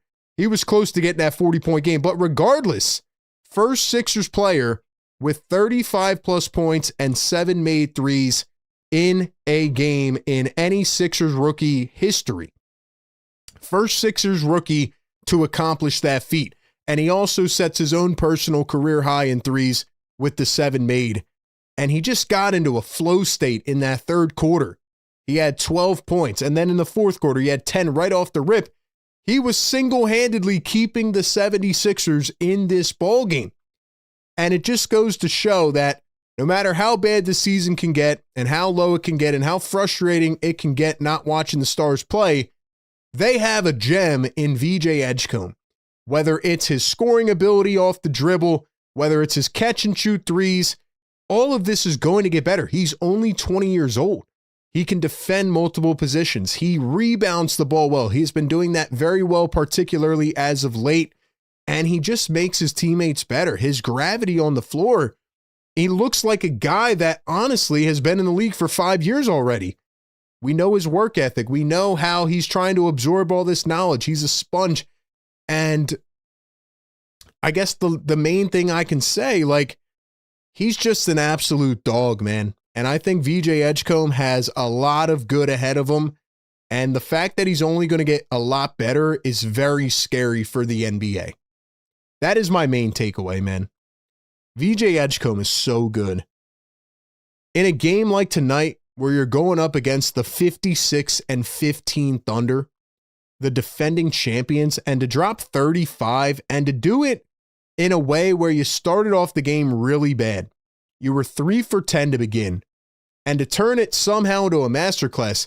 And you know the craziest part? He dropped 35 and he didn't have any free throws whatsoever. 0 free throw attempts tonight. That is insane.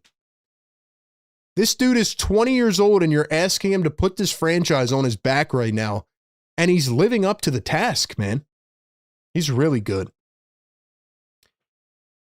So I want to make sure I give VJ Edgecombe his flowers tonight. He was exceptional. 22 in the second half. He should have had his first 40-point game. He should have had another career high.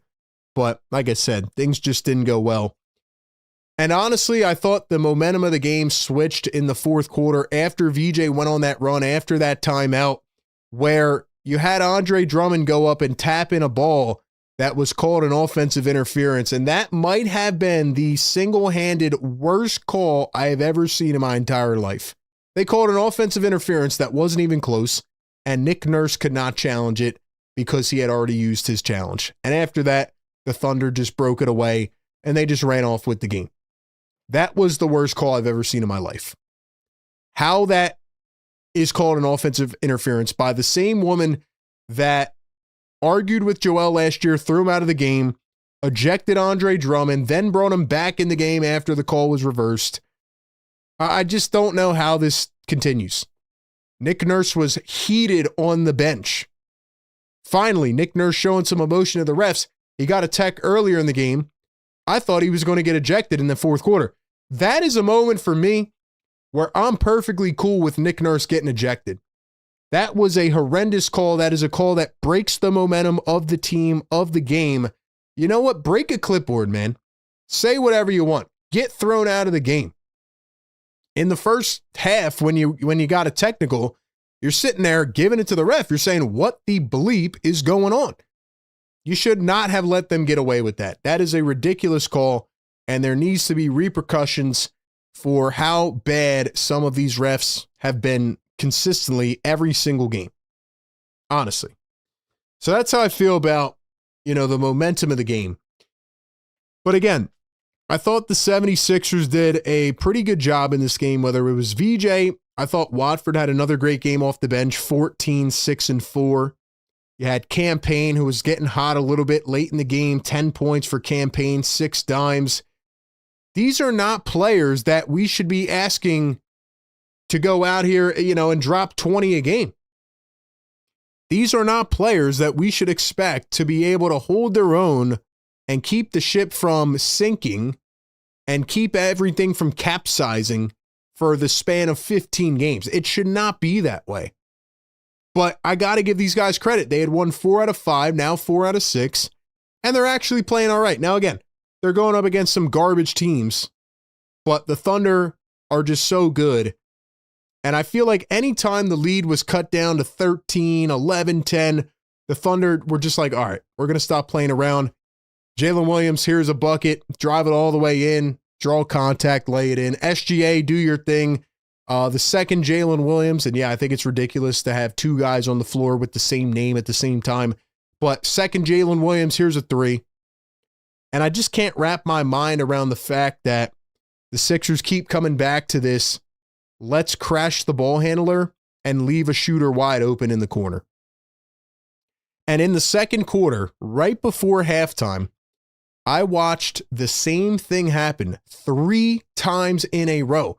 The second Jalen Williams, J. Will, he finished the end of the first half with 12 points, 4 triples. Why? 3 of them in a row. Every single time. The Sixers did the same thing. The Thunder also did the same thing because they said, hey, if it's going to work and the other team is not going to make any coaching adjustments, let's do the same thing. So they put Jalen Williams rolled out into the corner. Ball handler drove from the wing in, and the Sixers brought a second guy to crash, and they just jumped and kicked it out to the corner for a wide open 3. And they did that 3 times in a row, and the Sixers did the same exact thing. So it tells me that it's more of a coaching philosophy than anything. I don't know why the Sixers continue to do these delayed blitzes and traps when they really don't work, but I guess that's just the 76ers philosophy at this point. Yeah, I thought it was a combination. I feel like both things can be true. The Thunder were kind of half-assing it all night. They were just chucking up whatever they wanted because they knew they were going to win. And also, the Sixers played with really good effort. I just gave a lot of credit to a lot of guys. I thought Edwards really wasn't that involved. I was waiting for the Sixers to kind of draw up a play and you know, hit a little creativity back on top of the Thunder creativity. Because again, you saw all the plays that have made Jared McCain so valuable to them so far, that make SGA, Jalen Williams, Cason Wallace, whoever. They are so in sync as a basketball team. If you want to know how the fundamentals and just the staples of basketball can come together, just watch a Thunder game. The way they're moving around the floor. They're getting Isaiah Joe open from 3. They're running double actions, crossing to get Aaron Wiggins open for 3. They just do every little thing well. The playbook is deep, and they just have a lot of belief in each other. I mean, it's got to be like a culture shock for Jared McCain going from the Sixers, who play absolutely no type of offense where they're getting guys open off the move. And then for OKC tonight in the first quarter, Jared McCain comes in the ball game, and on back-to-back plays, he moves off of a screen, a dribble handoff from Hartenstein or Jalen Williams, and he gets a wide open 3. That's why McCain has been so effective, and you saw all of those ripple effects tonight in action and just all of it building up together. I got to be honest, though, man. The one quote that really sent me over the ledge in the pregame was Nick Nurse saying, I really thought Jared McCain was about to start getting back in his groove and getting to the point where he could score in bunches and be that streaky shooter that could knock down off the bench. Pretty much Nick Nurse saying, I saw Jared McCain starting to turn the corner, and I knew he was about to get back to that point. At that point, why even trade the guy? Like, if your own coach is saying this, is there a misrepresentation from the ownership? Are the coach and the GM not seeing eye to eye? Why would you say that? It just really pissed me off, man. And of course, Jared McCain is saying all the right things. You know, I love my teammates. I trust them. And, you know, I'm appreciative of Philly and I always will be and all this. But of course, Jared McCain came out here tonight and he wanted to prove a point. Jared McCain had a semi-efficient game and he still dropped 13 off the bench with 3 threes. And really, he hit the 3 in the fourth quarter that kind of broke the momentum wide open after that offensive interference that was called on Drummond that should not have been an offensive interference. They just dished it down the court in 2 seconds, and Jared was there to hit a corner 3.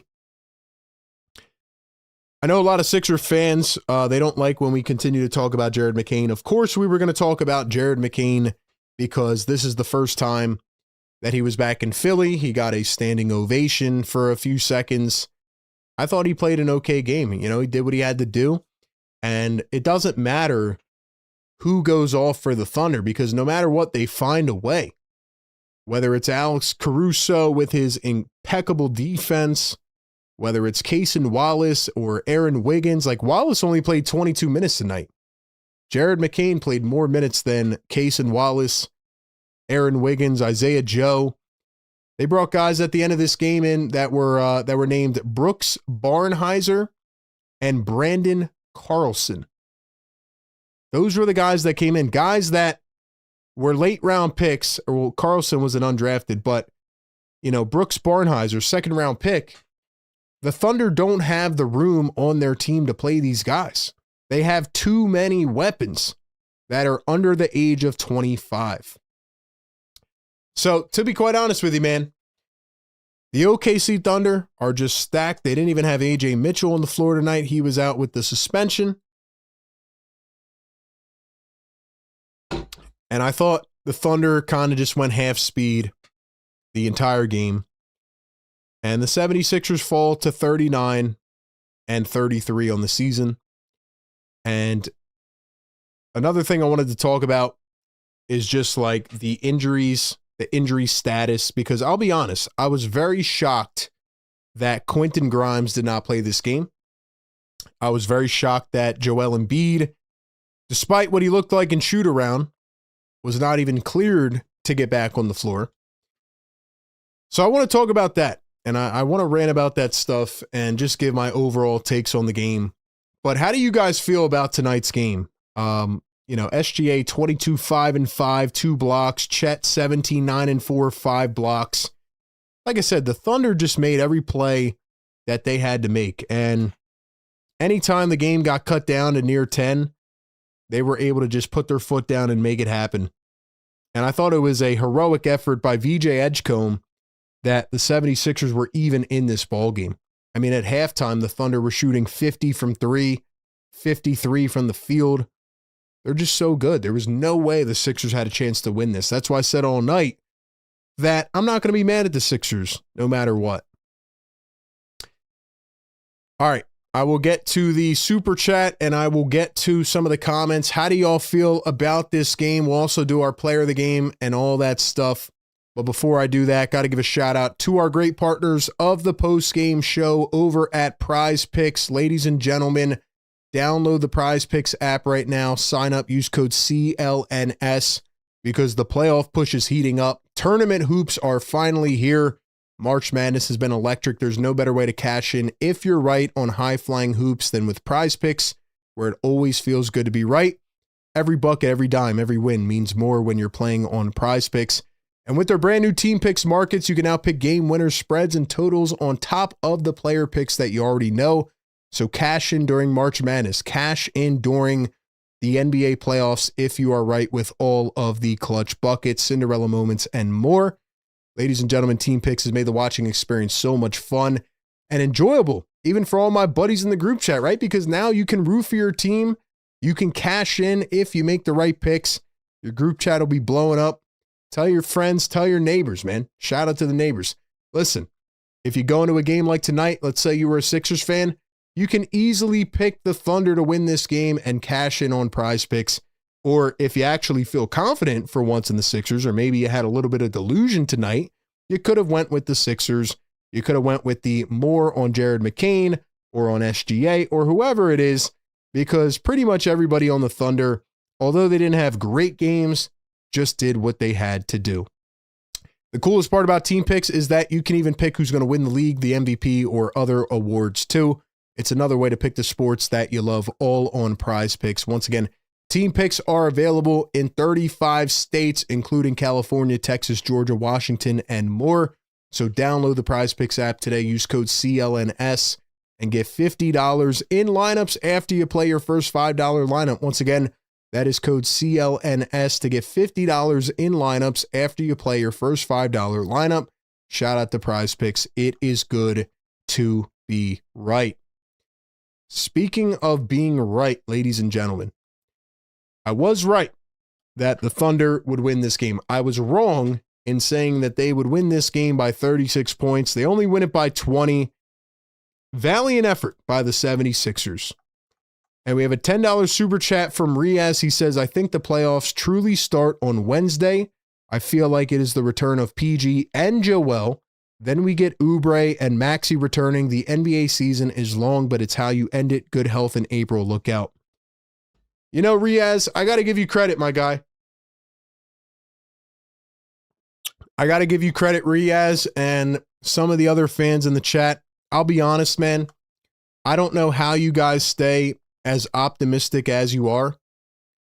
I mean, yes, the Eastern Conference is wide open. Yes, there's a lot of opportunity, but how can you all continue to believe the way you do when the 76ers don't give us anything to show for it? And that kind of takes me into the other point that I wanted to talk about as it relates to injuries, right? This morning, we get a video from Shoot Around, and Joel Embiid is out on the floor, and he's taking his normal mid-range jump shots. He looks fine. He's moving around. And then they tell us before the game, Nick Nurse says, Joel participated in an individualized on-court session, which he told us last game as well.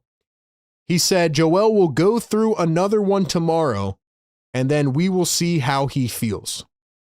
It's the same way when Nick Nurse answered the Jared McCain question, saying that I finally thought he was about to get back into his groove and start scoring again and all that stuff.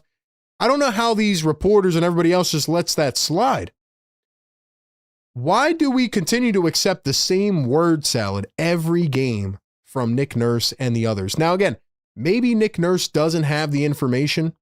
We saw that last year a lot where they don't really see eye to eye on the communication, right? They don't really give Nurse a lot. He just says, look, I'm just telling you what the medical staff tells me. But how can Joel Embiid be out for 13 straight games with a strained right oblique and they're not giving us any substance on these reports? Now, again, I will be at the game on Wednesday, first time in a couple years. I'm hoping that Joel plays. I would love to see Joel and PG back together.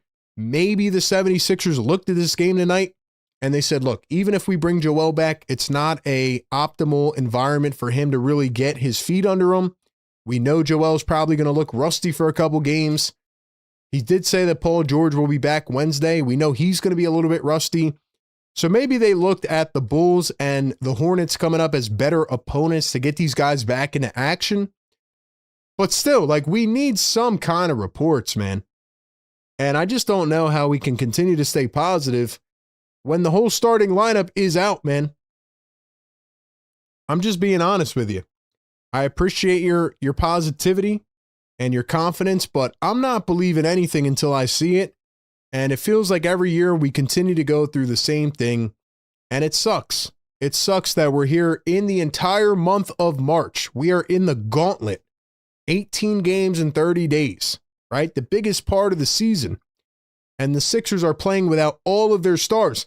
And I give credit to the dudes on the floor because these guys are playing beyond their expectations.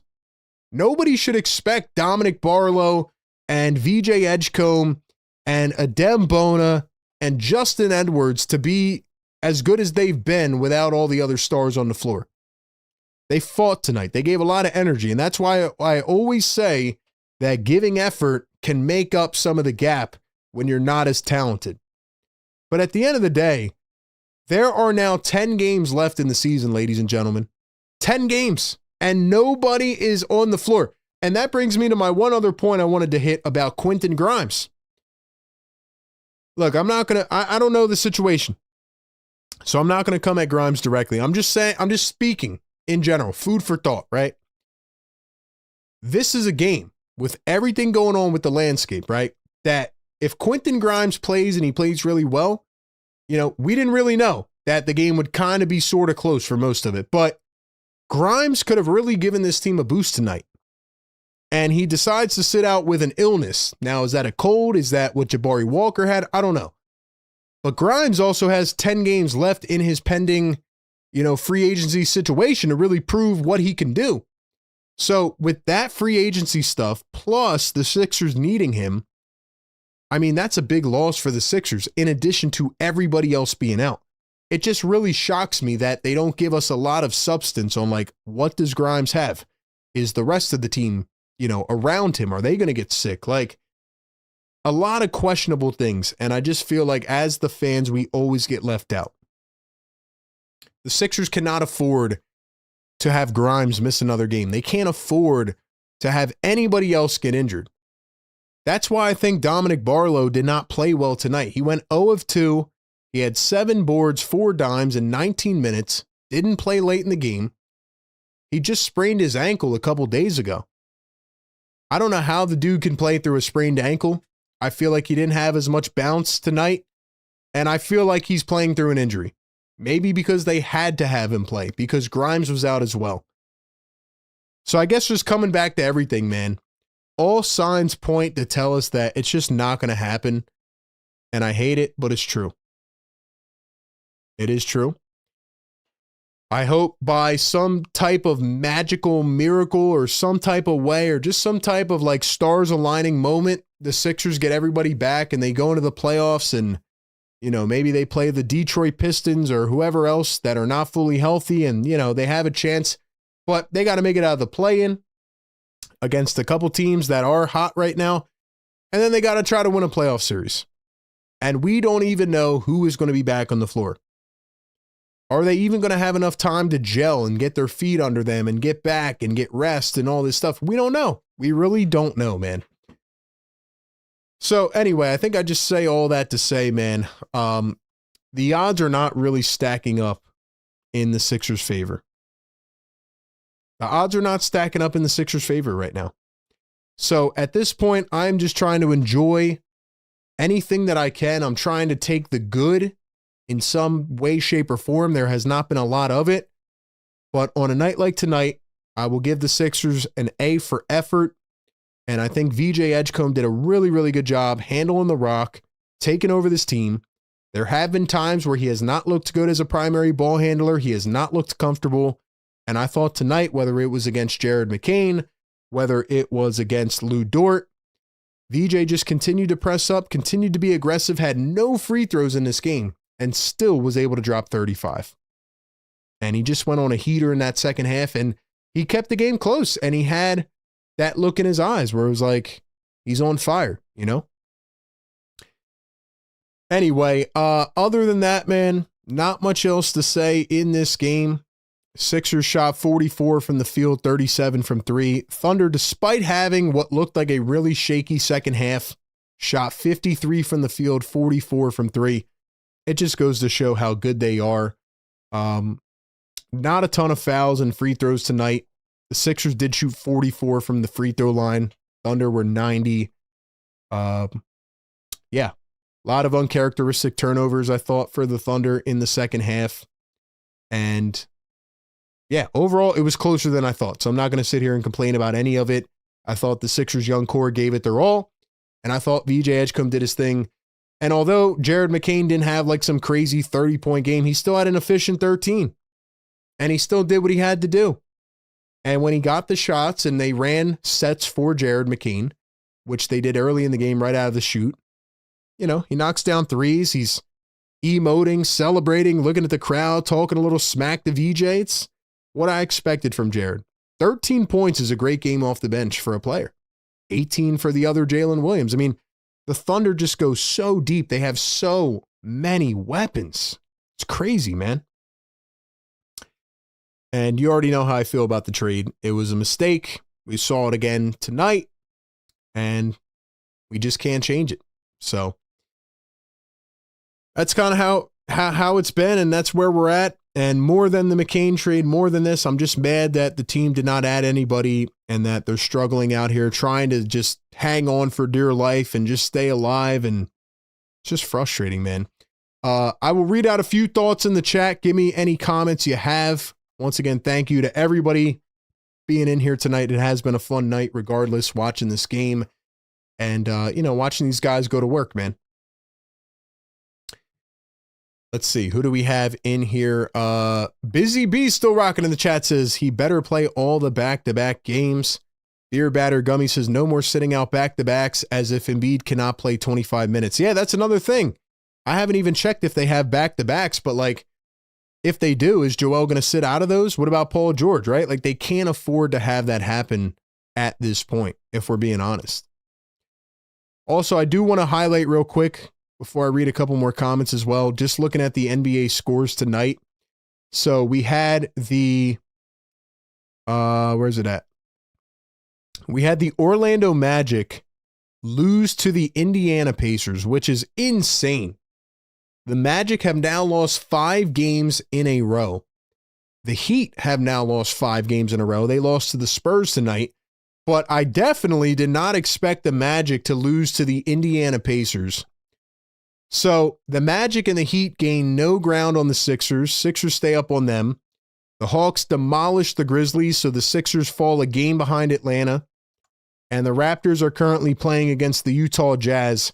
So if they win that game, they will stay a game ahead of the Sixers. The Hawks will be also, I guess, a game ahead of the Sixers. Well, actually, if the Raptors win, they'll be a game and a half, right?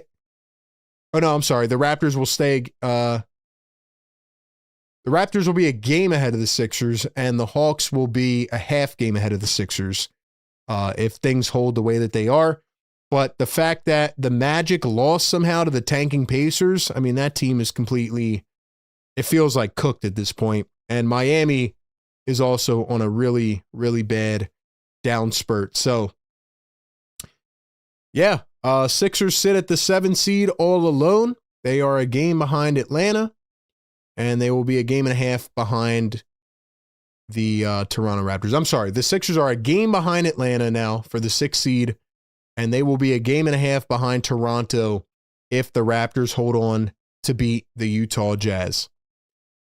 So, where will things end up? How will it play out? Sixers play the Hornets later in the week. That'll be a huge game for standings implications, but it's all coming down to this final stretch. Matter of fact, the play-in race is actually maybe more enticing in the East than the top couple teams right now because they're almost decided at this point.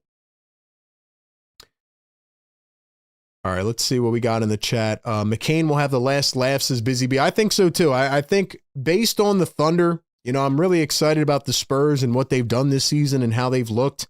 I do think the Spurs can give them a run for their money, especially when you think about the fact that, you know, they're 4-1 against them this year.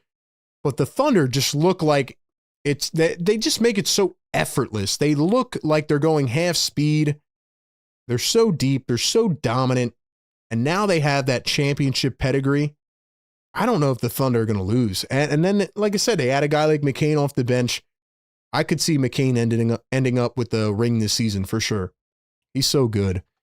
Dom says more injuries than healthy players is wild. Exclusive says VJ's effort was great. Effort can become contagious. I agree. Beer Batter says we can't give away a first round pick to dump PG or Embiid. Let's see. Busy McCain only had 13 points tonight. Yeah, and that was all they needed. 13 off the bench is a good game. Do you guys not understand that? Like, McCain has continued to do his thing. He's shooting 44% from 3 for OKC off the bench. All you need is 13 off the night. All you need is 13 points from a certain scorer, man. Like, that's what I've been asking for years. A guy off the bench that can give you 10 to 15 automatic every night and just play an efficient game. I can't believe the Magic dropped the game to the Pacers. It's crazy. That is a huge, huge sell right there. They had an opportunity to tie up with Philly, and they blew it. 13 off the bench is a solid game. What's wrong? That's what I'm saying. These people don't understand that. It's crazy, man. Riaz says, any interest in Cam Thomas? Probably not. I mean, the Bucks got rid of him because they were tanking. I don't even think he'd be playoff eligible if he signed with the Sixers. I'm not exactly sure how that would work with like a new team at this point. But at the end of the day, man, I just think that Sixers could have added guys earlier on. They could have made moves, and they didn't. And, you know, as they say, they made their bed. Now they have to lay in it. You know? Also, shout out to Isaiah Joe. I thought Isaiah Joe had a really good night as well. Hit a couple spot up threes. Just another guy that has a lot of potential and that the Sixers could have used. Shooting is always a commodity. Shooting is always necessary. And anytime you can find shooting, I think it will make your team better, and it's very valuable. But you also have to run the right system. You have to get these guys open for these shots, for sure. But anyway, man, that is where I'm at. Those are the thoughts I have on this game. Another monster night for VJ Edgecombe. Jared McCain return game wasn't exactly, I guess, a huge revenge game, but he did what he had to do. He did what he had to do. Last stat of the day that I just saw here. The only other rookies besides VJ Edgecombe in NBA history to hit all of these marks in one game, 35 points, 6 boards, 4 assists, 1 steal, 7 threes, are Jason Kidd, Stephen Curry, Damian Lillard, Anthony Simons, and Anthony Edwards. So VJ Edgecombe joined some very exclusive company, and he just continues to give off these signs that he is going to be a star, and he's a very special player. And I just hope that in a couple years, we're not sitting here with the same point about VJ as a lot of people have had about Jared McCain. We saw the flashes last year. We're seeing the flashes now with VJ this year. You have to hold on to this prime young talent who can really just impact the game in a lot of ways. And I think VJ is showing how special of a player he can already be at a crazy clip at 20 years old. So that being said, Sixers go down, a valiant effort, but once again, they need their guys back. It all boils down to that. Without health, this team is nothing. 10 games remaining in the season. We'll see how it looks on Wednesday. We'll have a fill-in for the live game show on Wednesday. And, yeah, man, Sixers need a big win. Sixers taking on the Bulls next game after they lose to the Thunder 123-103. Sixers post-game live show presented by Prize Picks. Make sure you like the show, subscribe to the channel, listen back on audio, follow us everywhere. Hope you all have a great rest of your night, man. Catch you on the next one. Peace.